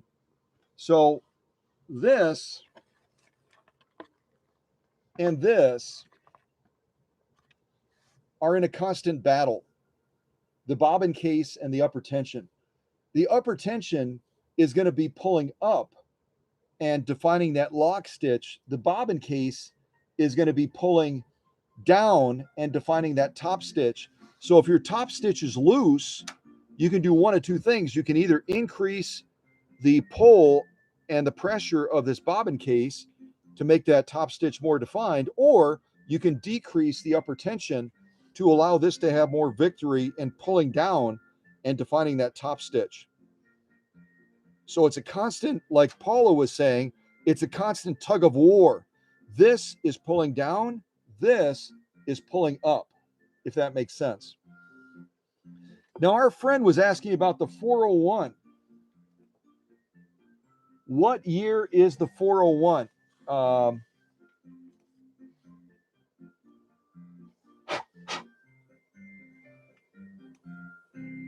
Bry Guy was asking about the 401, which obviously the Adler is not a 401, but I can answer that question very quickly. The 401A was made in Anderson, South Carolina from 1956 until 1961. So 1956 to 1961 is when the 401A was made. So you can look up serial numbers for singers specifically for the 401s by just Googling 401 serial numbers on the internet, and then it'll give you an additional breakout. So you might be able to narrow down the year that your 401 was made. But somewhere between 1956 to 1961 is the production years for the 401A, if that answers your question, Bry Guy. Okay. What else do we have? Bry Guy, without looking it up. Yeah. Paula was right in the ballpark. 1957, 1957-ish. Yeah. Yeah, the 401A is a fabulous machine, isn't it? It truly is. One of those magical machines that if you want to use cams with it, again, I have no cams for this Adler, and so it's only a straight and a zigzag style machine now. But on the 401A, you can have you don't need to have a single cam, but because there are so many cam functions engineered into that machine, you're never at a loss for decorative ornamental type stitching. So that's kind of cool. But back to this again, what I was wanting to show you is most of our adjustments on these machines can be made by manipulating the upper tension. Again, if we've got a loose looking top stitch, we can back off this upper tension slightly and it'll tighten up that top stitch because it's giving more power to this bobbin case. But in extreme cases where they're adjusted way out of whack, I had one person that said to me, "Yeah, I got one of those bobbin cases and this screw was loose, so I tightened it all the way down and now my tension is way off." I think I know why. Yeah. I think I know why. Yeah. so just realize the screw on the right on the bobbin cases, and this is true of pretty much any bobbin case that there is. The screw on the right is going to be a set screw to hold that band on. That should be completely tight. The one on the left is your adjusting screw.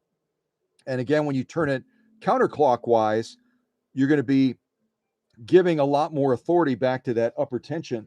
So as you loosen that screw on the left here, you're going to be loosening the tightness of that top stitch significantly.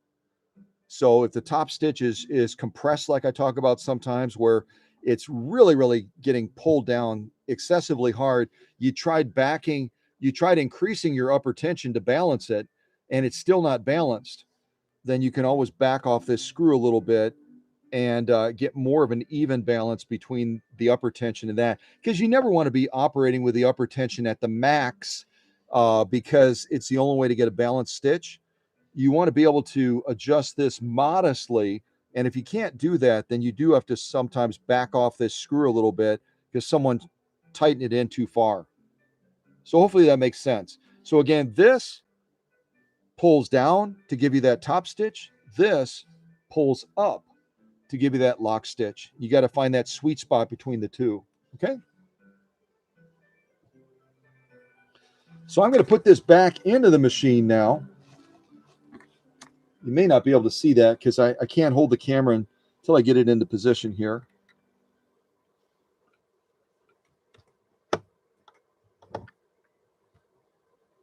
There we go. Pretty much have it in position now. So now I've got it back into the raceway, and then just give it a little push. Give it a little bit of a push and listen for that snap. So now we know it's locked in place. Okay. Got our little thread dangling out there. I'm going to go ahead and put that underneath, and we'll pull that thread up. And you're going to do it the same way with an Adler that you would with any other machine. This is a great thing, by the way, and you could build one of these just like I did. If you got a real heavy machine and you want to be able to service it on the bottom, but you don't want to try to hold the thing up the whole time like I'm doing right now. You see, I'm holding it up right now. You get one of these little arms. It works as a beautiful way to to stabilize that. Just make sure you don't make it too long, because then the machine will be tilted back too far, and you could have a machine that crashes back because that tilt point is off. So if you make an arm, just get a nice heavy gauge metal. You can pick it up at your hardware store, and then screw it into your base so that it'll rotate there. Make it the right length, and then you've got a perfect way to keep that machine stable while you're servicing all of these points across the bottom.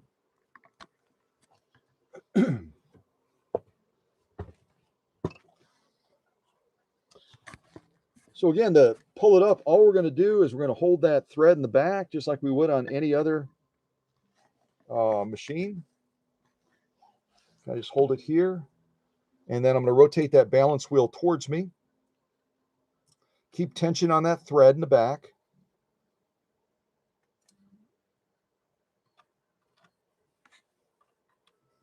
And then you'll see that little loop pop up right there. Then just take something, it could be your little shears or whatever, kind of just get that little loop. Just draw her straight back.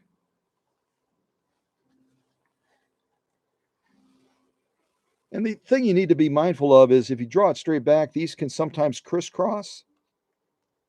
See how they kind of crisscross a little bit, and that can kind of goof you up on launch. Just kind of untwist them. So you got a nice flow between the top thread and the bottom thread. See that? And then just bring them back to the rear. And I know this is, for some of y'all, this is probably a little bit rudimentary, but we have a very diverse class here on the channel. Some folks have more experience, some have less experience. And so covering the basics is sometimes a good thing.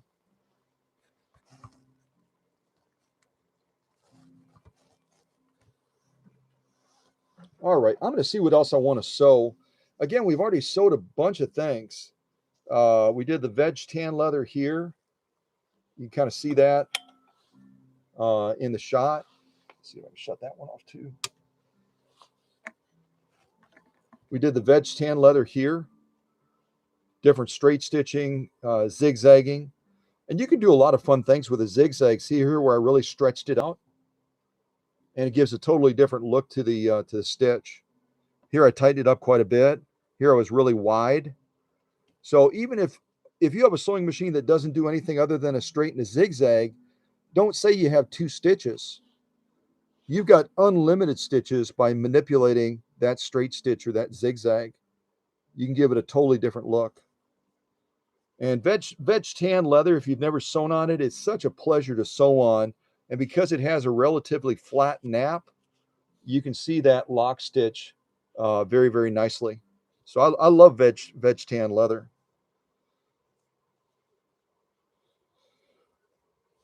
Here we've got an Italian style leather. I was using a different type of thread. Again, this Adler doesn't like the super lightweight thread.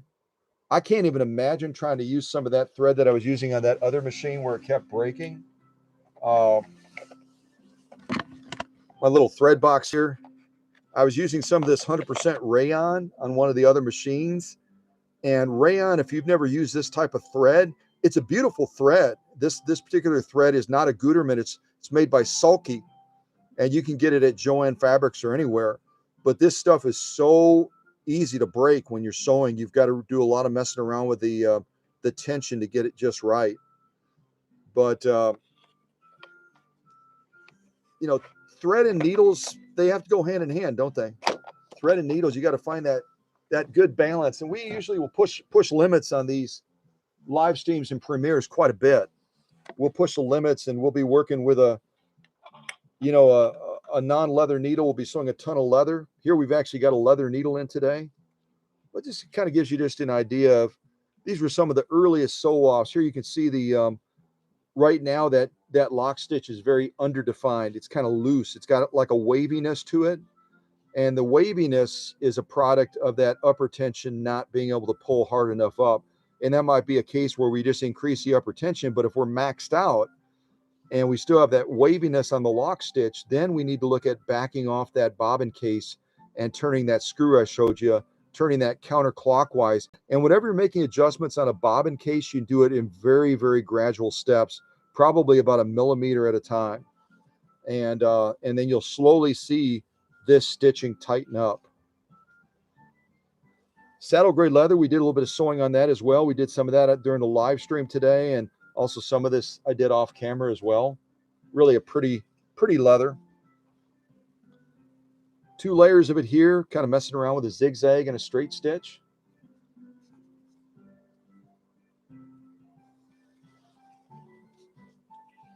A little bit of protected full grain leather. Tried that with the original thread, and then also tried it with the upholstery thread as well. And here I was getting a little bit of a weak response from that bobbin case, so I had to back off the upper tension.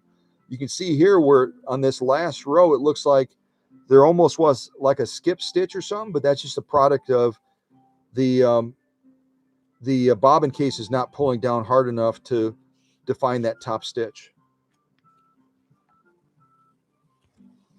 The science of balancing stitching is so much fun, isn't it? Kind of like a headache.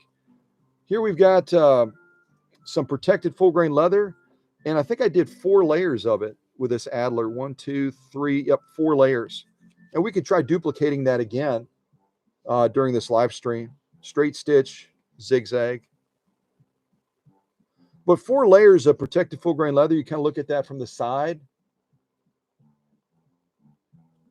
That's not easy peasy even for an Adler machine. That's probably close to about 7 millimeters thickness, about 14 to 16 ounces of leather.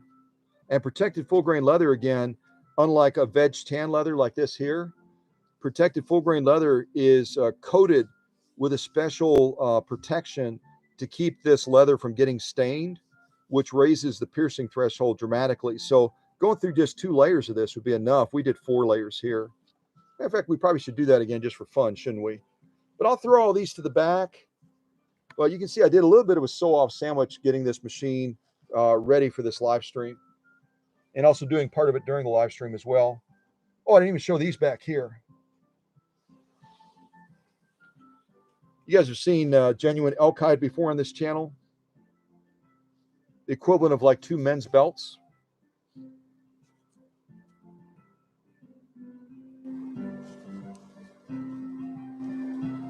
And again, the only thing I don't like about this Adler 189 is because that the design of that presser foot pressure, where you're not using a screw type control to compress that spring further, you're restricted by how far you can slide it down in those interlacing grooves that I showed. You know, you kind of push down and it locks into each groove as it goes down.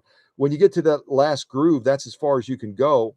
And the result is when you're sewing leather of this thickness, 2 layers of this genuine elk hide, I never changed the stitch setting, but because it doesn't have quite enough presser foot pressure, it ends up compressing that stitch a little bit. You still have a beautiful page 34 stitch, both of these rows, but you lose some of that stitch length because there's not enough presser foot pressure to feed that material evenly with the locomotion of the machine. It makes it a little bit more stubby.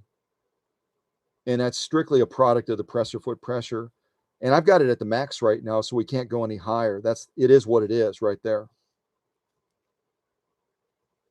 But again, beautiful stitching in both rows. It's just, I mean, I could modify it, but I don't want to do that, and the customer doesn't want it either. So there you go. That's what it is.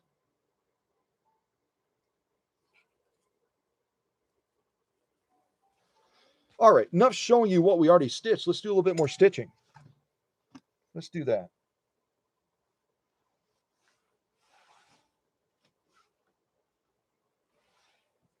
Oh, I know. I totally went. I wanted to show you one other thing real quick. And this is really important because it can mess you up real quick. You notice we have a universal style presser foot attachment right here, right? The needle bar in here, if I kind of rotate it down a little bit, I don't want to rotate it down too far.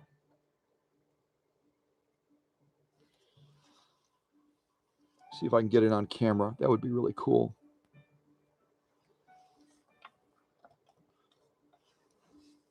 Yeah, you can kind of see that in the camera. That's kind of neat. It's one of my little mirrors for my dental kit. On this particular model, the 189A, you've got basically a slide groove where you can position that needle instead of having a limited socket where you can only slide it into one spot. On the 189A, this needle could be set all the way to the front. If you're doing free motion quilting, it can be set in the middle, or it can be set all the way in the rear where it is right now. You can kind of see that in the shot. Why is that important to know? Well, when you're setting the needle and you're getting ready to sew with this machine, if you set that needle in the front position and you just hit the foot controller, it's going to end up breaking your needle because it's not going to be positioned correctly. I think it's probably a better angle there, maybe. But you can see that little groove. I think you can see that groove.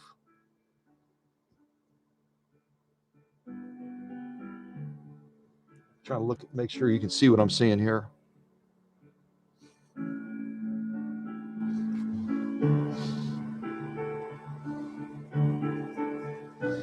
The point is this: when you set the Adler 189 up, because it has that groove where you can fine tune the position of the needle as far as where it's going to stroke down, make sure that when you're using a universal foot like this, that you slide that needle as far to the rear as you can when you're setting it in. Hoping you can see that, because that's really kind of a cool thing. And whenever you set a machine up to sew, if you don't have much experience with it, you always want to make sure that you hand turn it before you hit the gas. Yeah, there you can see it very easily. At last. See how I have that needle set all the way to the rear? So just be aware of that with this Adler 189. It's kind of a unique thing that they did with the Adlers, so you can fine tune the position stroke of that needle depending on what kind of sewing you're doing, what kind of attachment you have on there. All right, hopefully you could see some of that. Hopefully.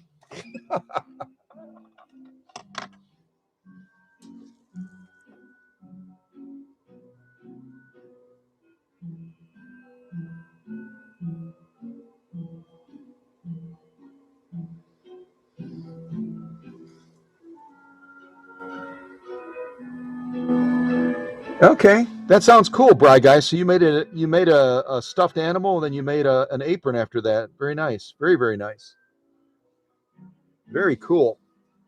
All right, let's put this machine to work again. We've given it a long break as we were looking at some of the progress shots, and we have more progress shots to look at. You know, a lot of our folks on YouTube don't do Facebook, so I like to share some of that.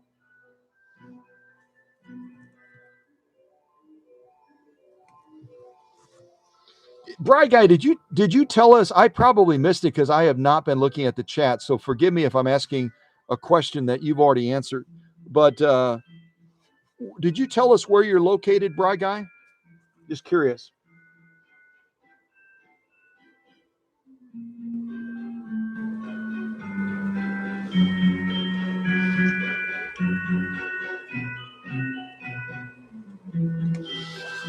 Oh yeah, I could turn the music up a little bit too.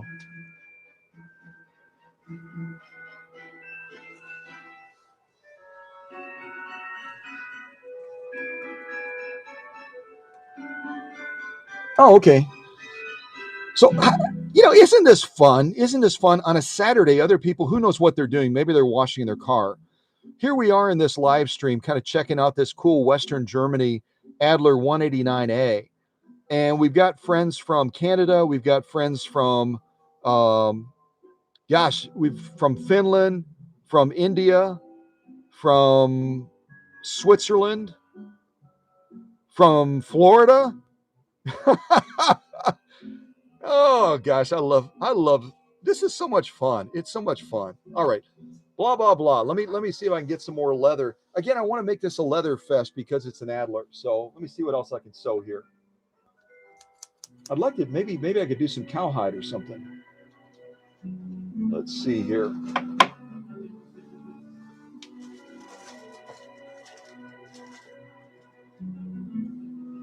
Oh, I just got this chunk of, I've already done elk hide, right? We've already done 2 layers of elk hide, but I got this really fun piece of elk hide here, and we didn't do a zigzag yet as far as I know. So let's do a zigzag around the outer fringes of this. See what we think of that.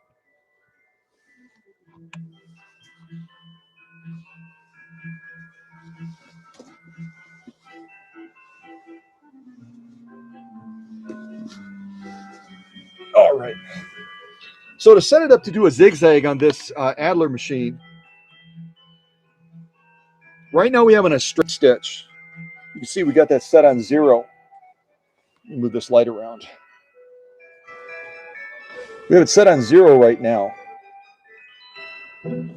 So by rotating this, I'm going to be able to decide how wide do I want that zigzag. How wide do we want that zigzag? We'll probably go, I'm going to go right around to 3. Let's say about 3.5. What do we want our length at? That's going to be determined right here. I usually try to balance them. So around 3, probably 3.5. So we set our stitch width on right around 3.5. Our stitch length is right around on 3.5 in that range. We're not going to be messing around with our needle position at all because the zigzag function will override that anyway. So let's just check this out. Let's see if we can buzz around this a little bit and do a zigzag with this now. And again, if you're not familiar with elk hide, kind of looking at the side of it, it's about 4 ounces of leather, chemically processed, really hardcore stuff. Very, very hardcore stuff. And again, we're using a leather needle today, so that gives us a little bit of an advantage, which is great. I love to have an advantage when I can. All right, so we're going to kind of just launch into this and kind of, I'll see if I can steer it as best as I can steer it. No promises. You know I generally don't sew too straight, that's for sure. So, all right, here we go.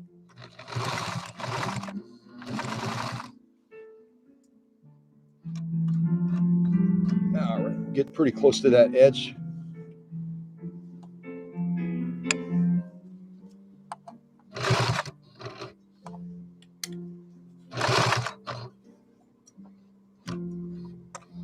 This thing likes to go.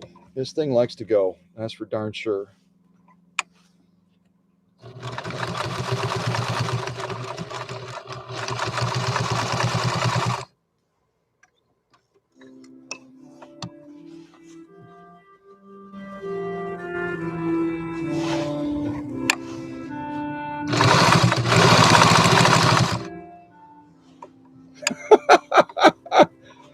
I'm just barely hitting the gas on this, and it's just going like, come on, dude, catch up with me.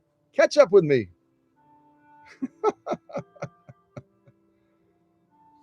That's some pretty stitching, isn't it? Let's go around one more time. I've got so much thread on here. Let me just bring that to the back.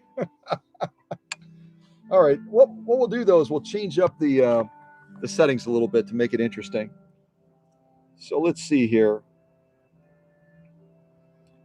I'm going to bring it down to about 2. We'll shorten this up to about 2.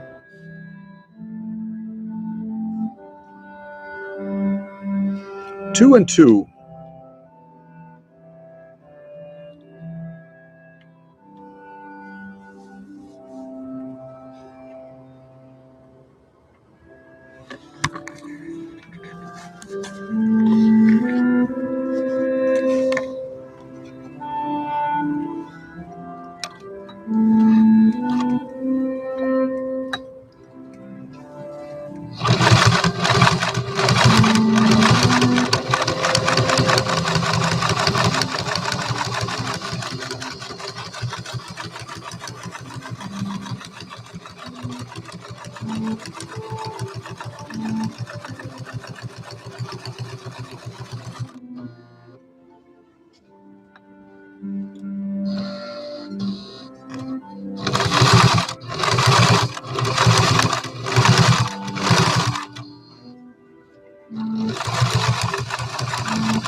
And again, we are working with upholstery thread, so it's a little bit bulkier to work with, but I love the texture feeling of it. That's for sure. I love the way it feels.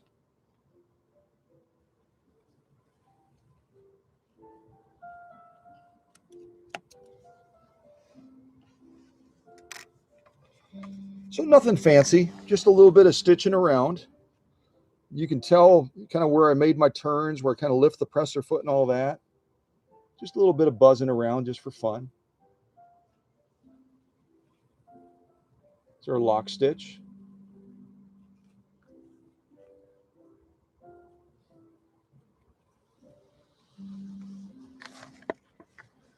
Let's see if I can find some other type of leather that we can sew. I'd like to sew something else that we haven't sewn yet.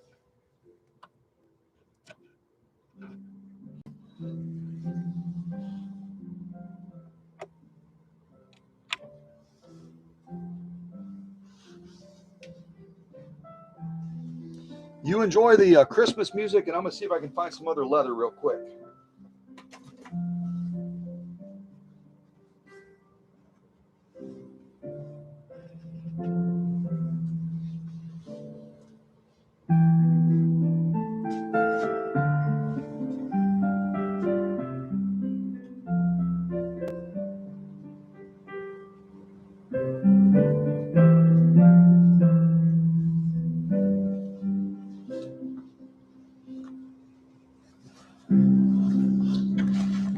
This is a bolt of protected full grain leather.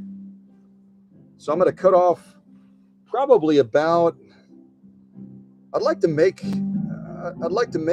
probably a sew off of about 4 layers of this stuff if we can do it. Notice the nap on there compared to the veg tan leather. It's a lot harder to see that, but we're going to see what I can do. Let me see if I can cut about 3 or 4 pieces of this, and we'll give this a go too on this Adler.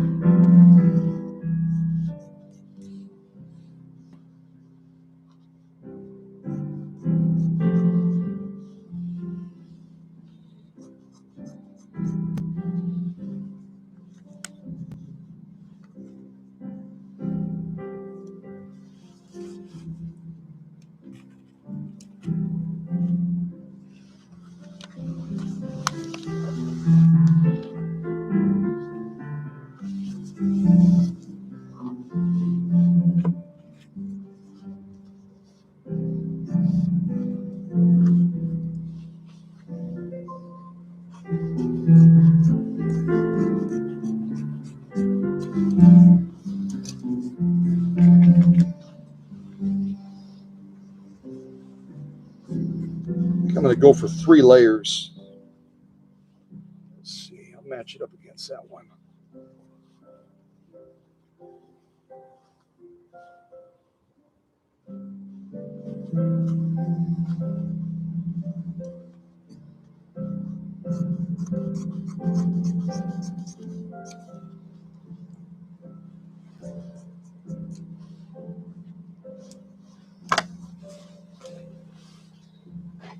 Okay, so we've got some protected full grain leather.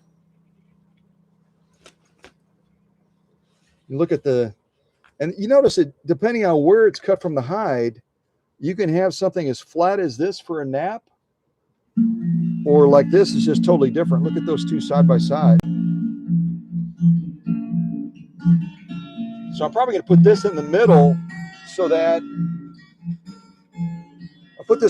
so we don't have to contend with trying to see the stitches through that.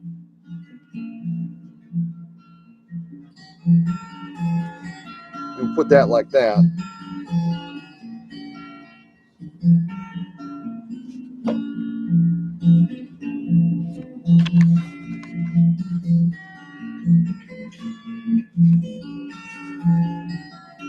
That's a thick sew off right there, folks. That is thick.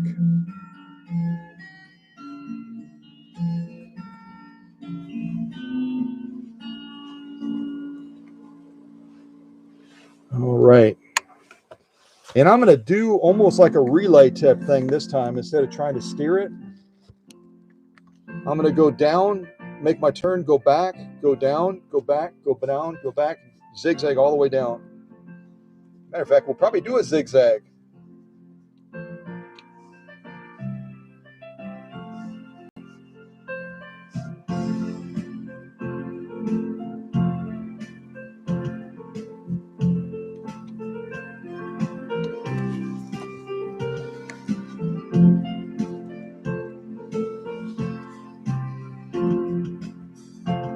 And I did not test this off camera before, so hopefully I didn't bite off more than I can chew, especially with a tiring needle.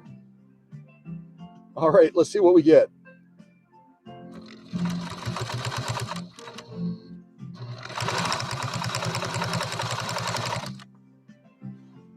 All right, needle down. Let's go back.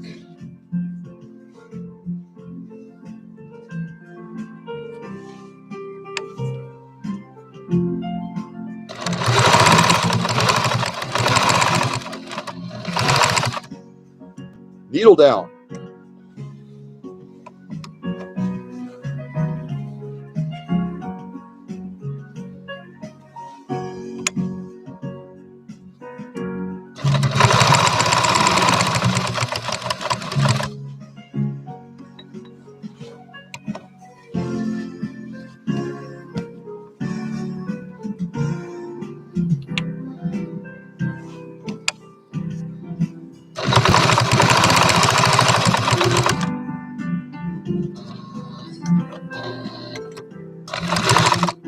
Oh, I went too far. I knew that was going to happen. I was determined to get a little bit more reach out of it, and I went down too far. All right, let's try it again. See if I do better this time.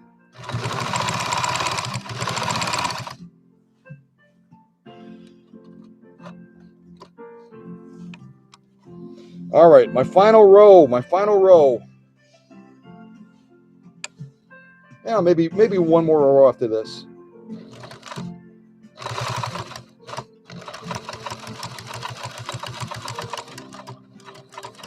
A little bit better control that time.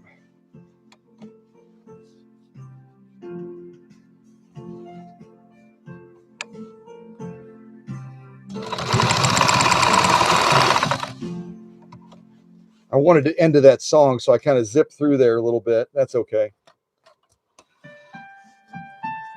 Oh, that's fun.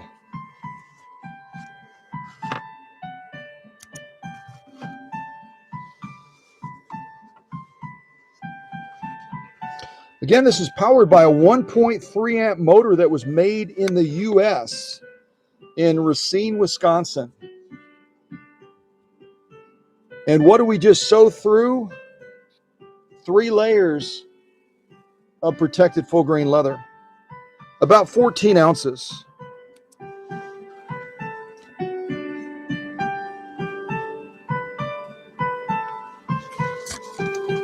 That's our lock stitch.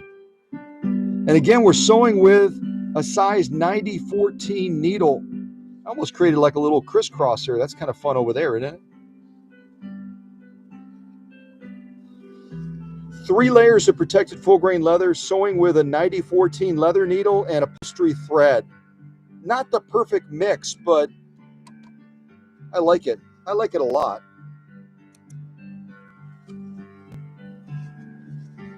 Top stitch, lock stitch.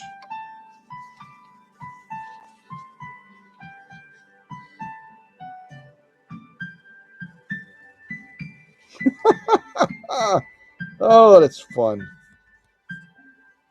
I don't know what else I can show you after doing that. That's like crazy. That's crazy. Yep, Emma's right. We are rebels. We are rebels indeed.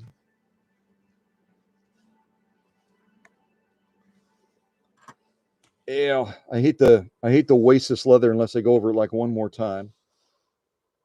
Okay, let's do this one more time. I'm not gonna sew much after. I don't think I'll sew anything after this, actually. I'm gonna wrap this up. Let's go to a straight stitch now. So to turn back to a straight stitch, take our stitch width over here, rotate it to 0. We're on the max right now as far as stitch length. We could shorten that up. We haven't done anything satin wise. Let's go down to about 1.5.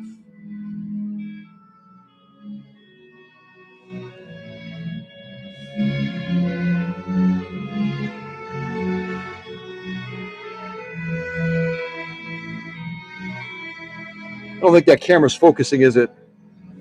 Maybe right there it's better. 1.5, 0. So now let's sew over the same material, and we're going to be laying down a much shorter straight stitch on this. I'm just going to let this machine run a little bit and have some fun. I've been holding it back too much. Let's just have a little bit of fun now. Assuming I don't run out of bobbin and thread. I don't think I will. All right, here we go.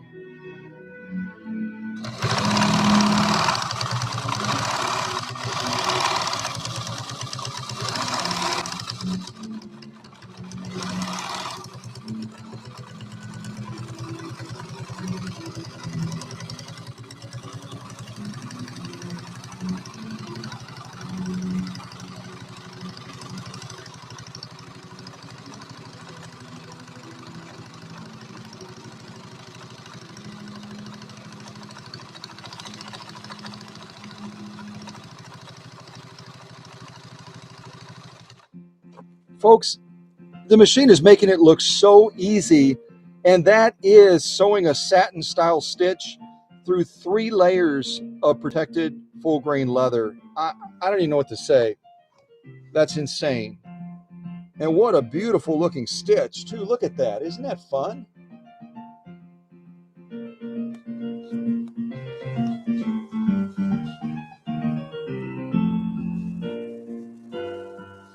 Now we're not done. We got to do one more thing. We got to do the same thing doing a zigzag now.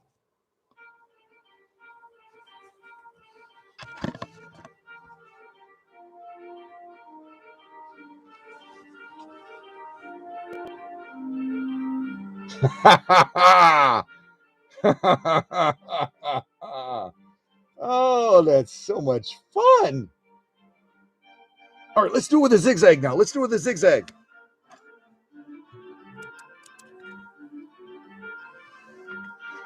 Oh my goodness. Oh my goodness, that's fun. Again, we're sewing with upholstery thread, size 9014 needle. It's a leather needle. That is so cool. So cool. All right, let's go zigzag now.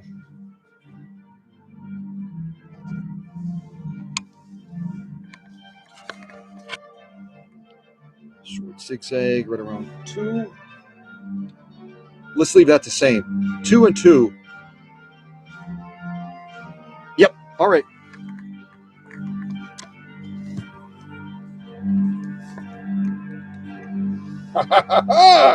Here we go.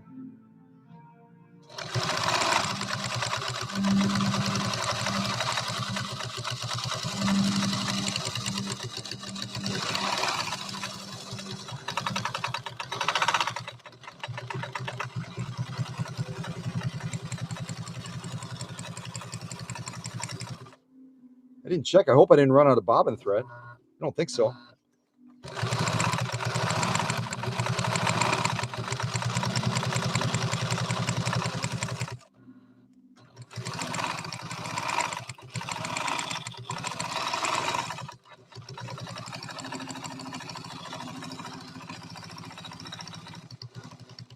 Oops, I just broke my thread.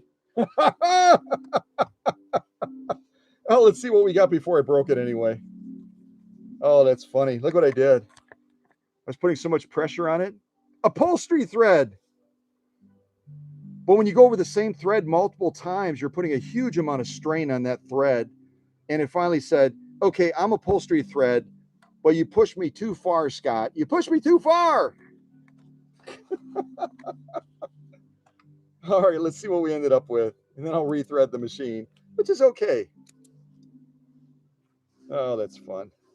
Imagine if I had been using a light white thread. Man, oh man, we wouldn't have gotten, holy mackerel. You ought to feel this. It feels, oh golly, 3 layers of protected full grain leather. Absolutely insane. Insane! Oh, that was so much fun. That was worth breaking the thread. I don't think I've ever broken upholstery thread before. Maybe I have. I don't think so.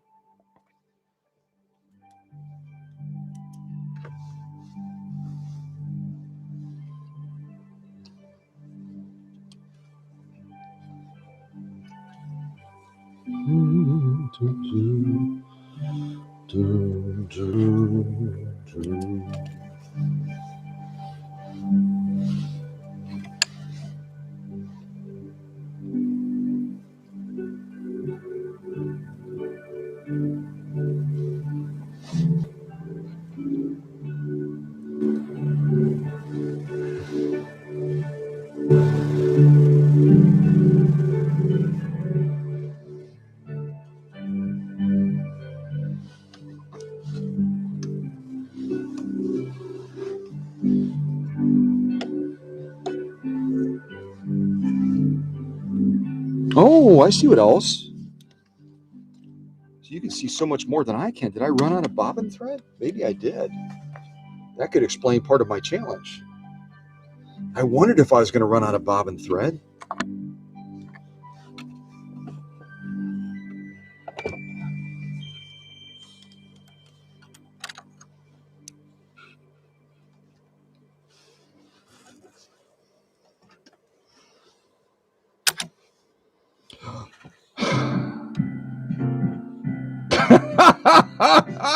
I think I did too much sewing. Yeah, we miss you. Merry Christmas.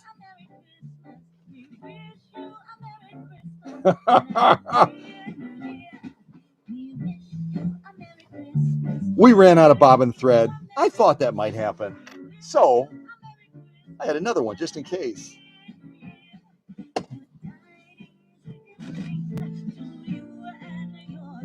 Oh, jeez.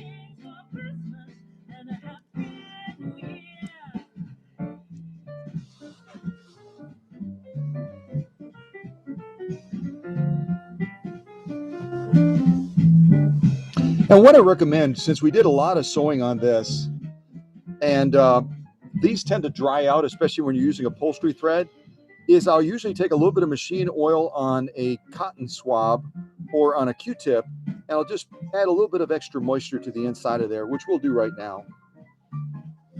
Yeah.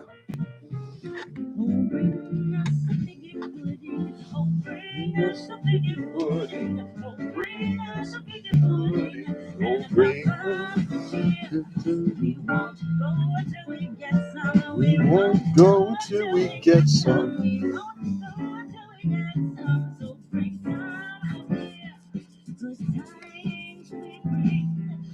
Go inside of there too, because it's going to have to spin up, and it's going to end up creating a little bit of drag. Outside too. Not bad, but I cleaned this obviously before. Yeah.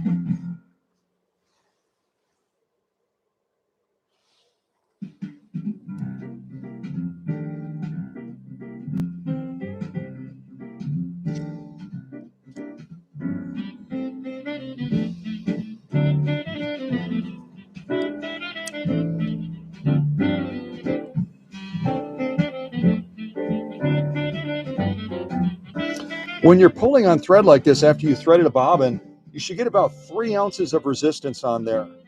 And that varies on depending on the type of thread that you're using. But when I'm pulling that, it should just be a light resistance. It shouldn't be like you have to yank on it really hard, or it shouldn't be that you pull it out and it like goes shoo. Just about 3 ounces. It feels just about spot on. All right, let's put it back in. Yeah. Well, we can say we sewed enough when we run out of bobbin thread. Of course, upholstery thread takes up quite a bit more space on that bobbin, so we're not going to get nearly as much run out of it, are we? Yeah.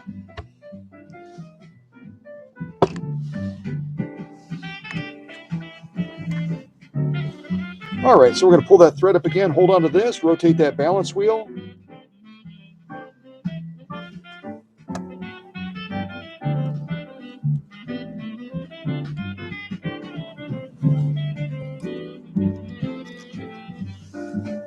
Bring that thread back. Make sure it's not crissy-crossy.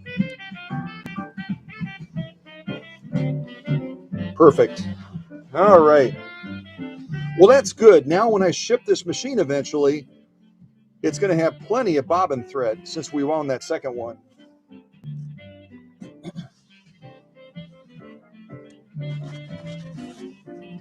I wish y'all could feel this. That's a little crazy right there.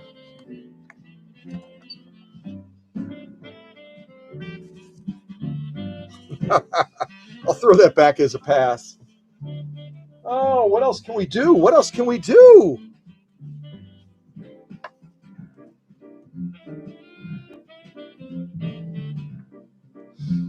Yeah, it's a, technically, Dr. T, people argue that you can slide this plate open and take the bobbin case in and out. Not if you have bigger hands like I do. It's just impossible because as you're opening this up, you only have so much clearance to get in there. That's kind of the stopping point of it right there.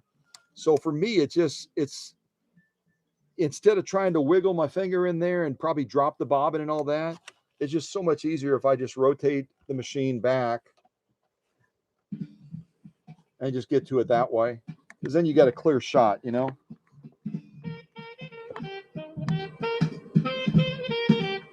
It's so much easier to access it that way. At least for me, it is. Some men and some ladies have much smaller hands, and they might be able to do it a lot easier than I could.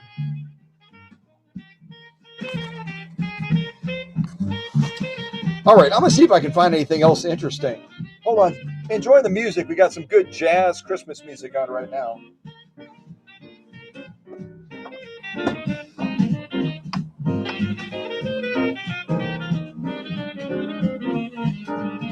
What else do we have for leather?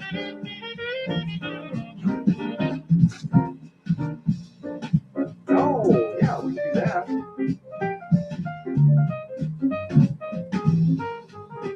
Let's see.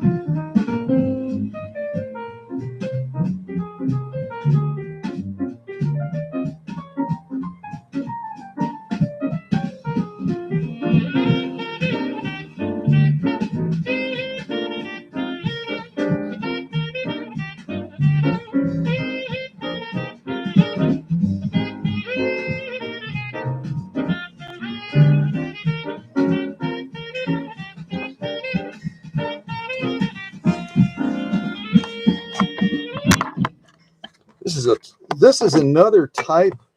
I buy this leather. You can see how they've got these little holes in it because this is designed to go on the seats of a Learjet. I buy these as scraps basically from a company that ends up making seats for private jets out of these. And they got these obviously because it allows more air movement. It's more comfortable to sit on for extended periods of time. This is cowhide. We haven't sewn any cowhide yet. Let's do some of this. And you can see it's still bound from when I got it. Quality upholstery leather. Yeah, it is. 2.5 pounds, medium sized pieces. All right, let's give that a go.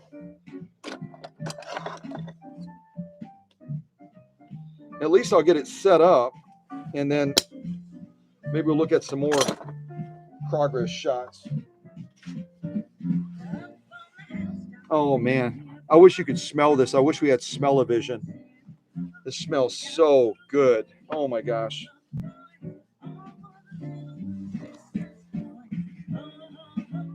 Who do you know?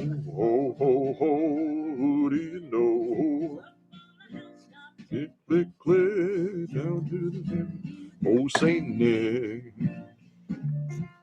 We won't cut as big of a piece on this. Oh, I'm glad I looked at that carefully. Is that a staple? No, it isn't.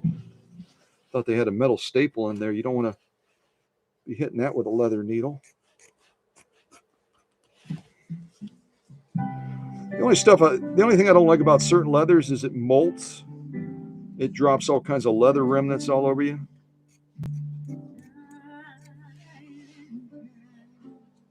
So this is a little bit thicker leather, this cowhide. 2 layers of it. We could try 3. Yeah.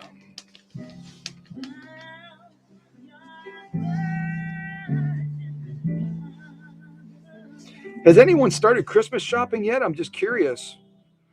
I'm not going to look at the chat, but Paula or Emma or one of the other folks can acknowledge whatever you write. I'm not a big Christmas shopper, so I definitely have not jumped into it. And I'm not a big Amazon person like some of y'all are, but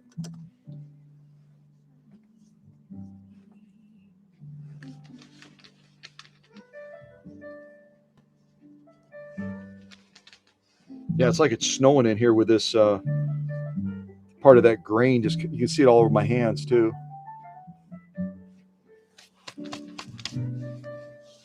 All right, I think this will about do it for us here.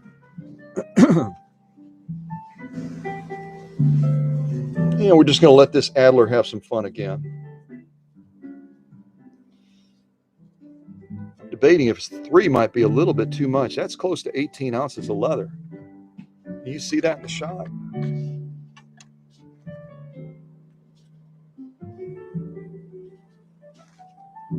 That's, I don't know. Maybe I should start with 2 and go up to 3.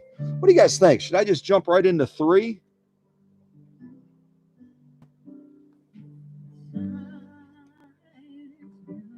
Debating if I should just jump right into 3 and go forward, or if I should do 2. That needle's getting tired, you know? I've done a lot of sewing on that needle, even though it's a Schmetz. Let me see how the machine responds to 2, and then I'll add that 3rd layer if it seems like it's managing it well and we're getting some decent stitching out of it. Should probably put that back to back, shouldn't I? So we can see that a little bit easier.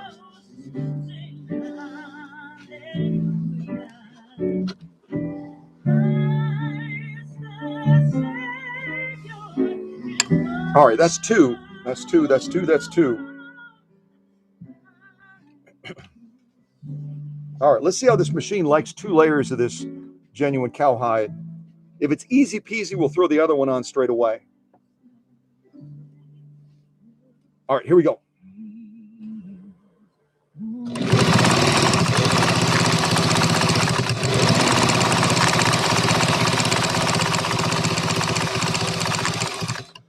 That's pretty easy peasy. I think we need to add that 3rd layer. Let's add that 3rd layer.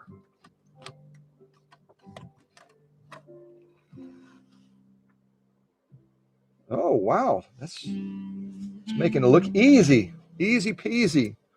Clip. Clip.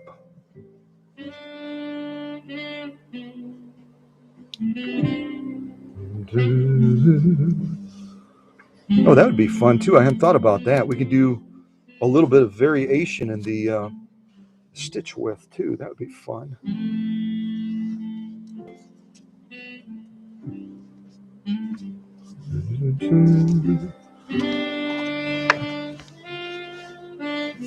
I'll show this to you before we add that 3rd layer. A little bit hard to see with that light on there, isn't it? Hold on a second. There we go.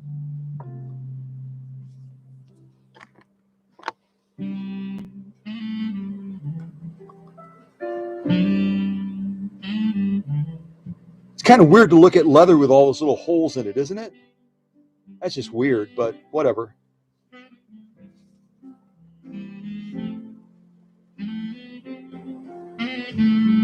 All right, let's add that 3rd layer.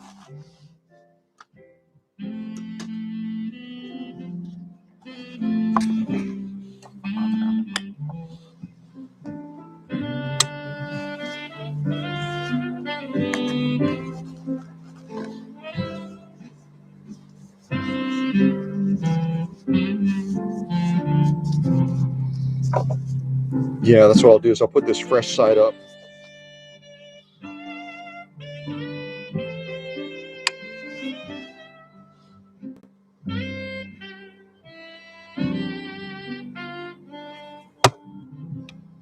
All right, I'm going to move us back to a straight stitch. We've already done a ton of zigzagging. Let me do that next.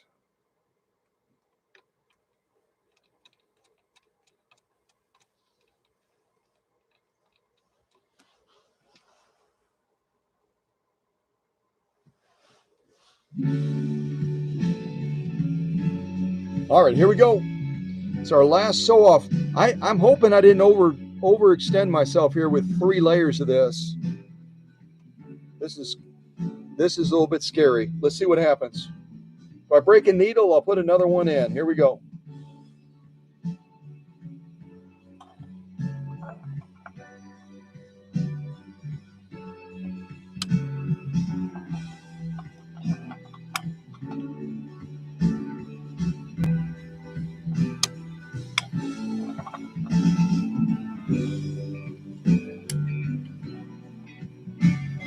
Give me that weird movement on there. I don't know why. This angle.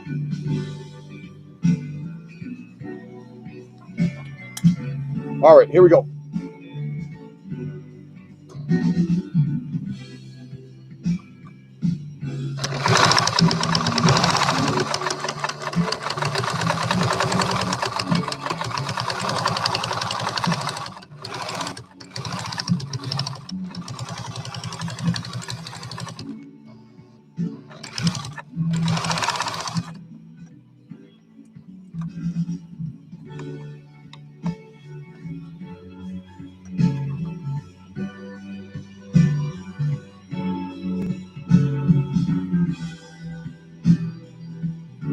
Oh, that's fun. Wow.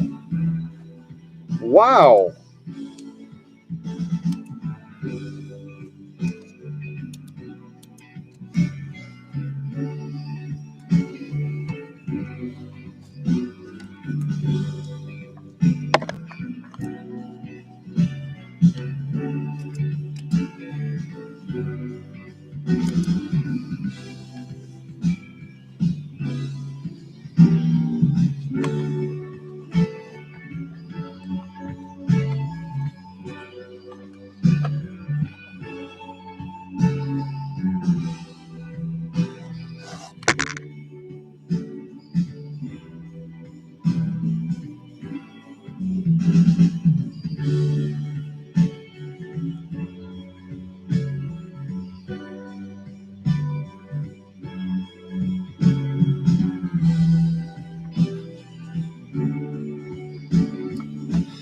I'm impressed. Even though it's an Adler 189A, 3 layers of genuine cowhide, probably about 12 to 14 ounces easily. And we did a satin level stitch, and then we laid a zigzag down around the other side. That is just crazy. And how easily the machine did it.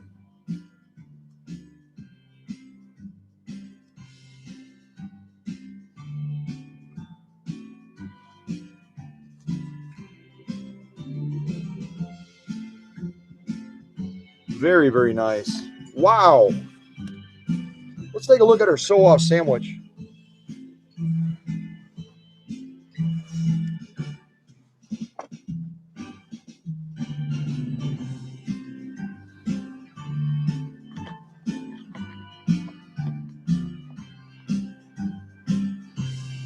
So this is the one we just did. 3 layers of genuine cowhide, straight stitch, zigzag, buzzed around it like a hiccup.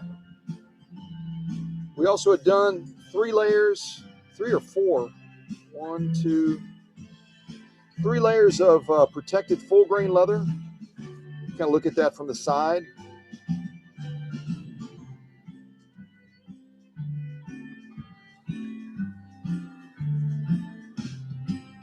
This earlier veg tan leather.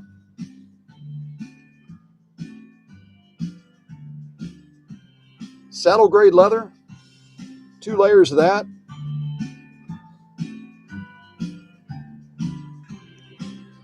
That was an earlier sew-off I did off camera. Italian leather. Some on camera, some off.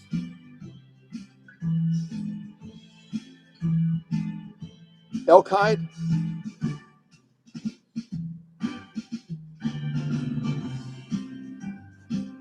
Saddle grade leather, single layer.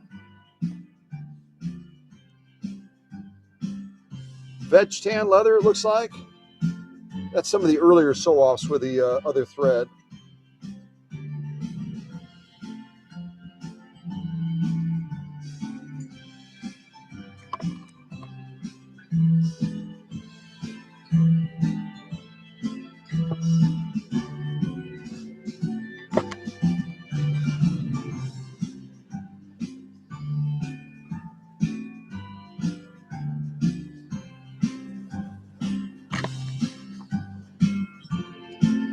Saddle grade leather, 3 layers.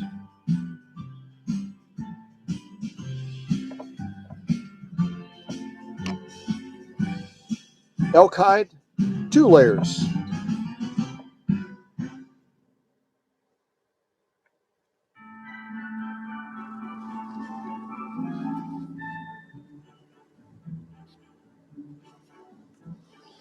And what is this? Protected full grain leather, 3 layers of that.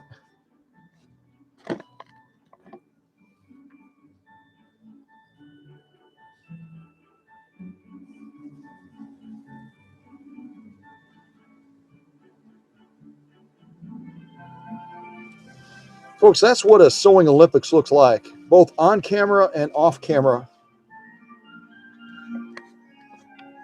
You know a machine is ready when you've gone through this many sew-offs to test the machine, and it's done a brilliant job each and every time. And usually I say through a diverse field of materials, but through a diverse field of different types of leather. All leathers are different, whether you're talking saddle grade or cowhide or Italian or protected or whatever it is. Did I already say saddle grade? I think I did. But that's the real deal there. There you know that you've tested a machine and it's ready to get the job done. Unless you run out of bobbin thread, then, oh well, then you just put more bobbin thread in, right?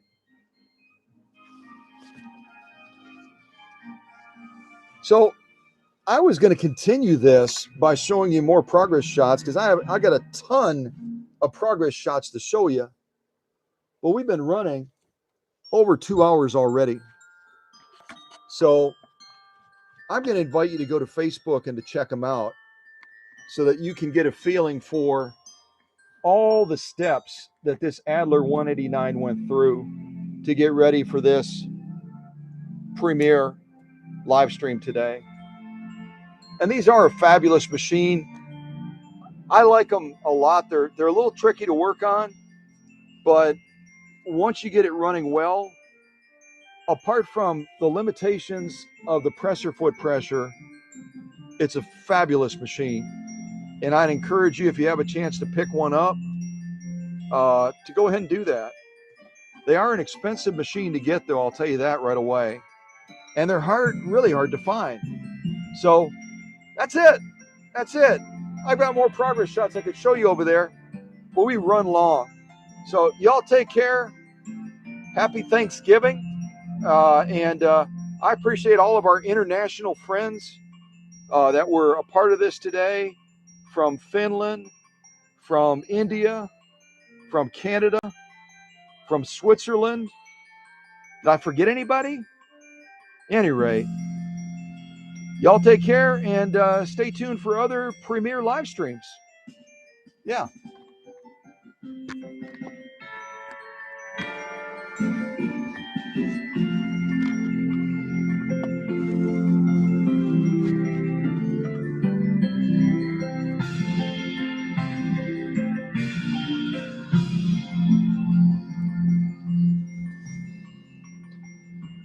Oh, hey, Susie. Susie's still there.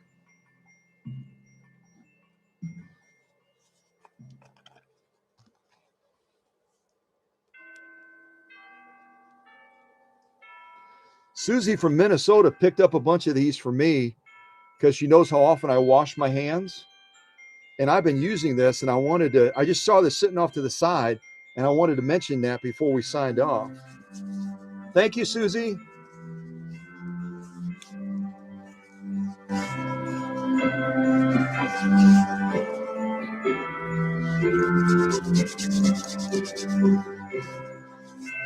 So again, if you want to see all the other progress shots, I think I have about 250 more that you didn't see. They're all on Facebook. Check them out.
It's a beautiful song. If you didn't know, the title is called Canon and Variations. Canon and Variations. I love this song.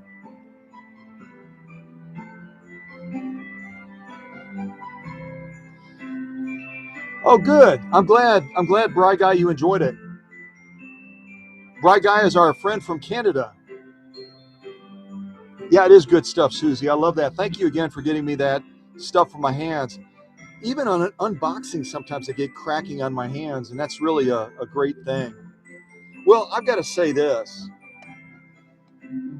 This Adler 189A, through all of the sew-offs we did, not using the ideal setup. We were using a size 14 needle with upholstery thread. Should have been 100, but whatever. But you know what? That was easy. Yeah, the 189A, it made everything look easy. What a great machine. What a great machine. Oh, yeah. I'm sorry about that. Yeah. Herr Obermeister was yelling over there. He's got a quiet little voice. But he was fussing at me that he had not been a part of this at all. So there he is. Herr Obermeister from Germany. Yeah. All right. Well, y'all have a great weekend. God bless you. And remember to keep Sonny. Sonny is our good friend that's a part of us. And she's suffering with cancer now. So keep her in prayer, would you? Keep her in thought. Y'all take care.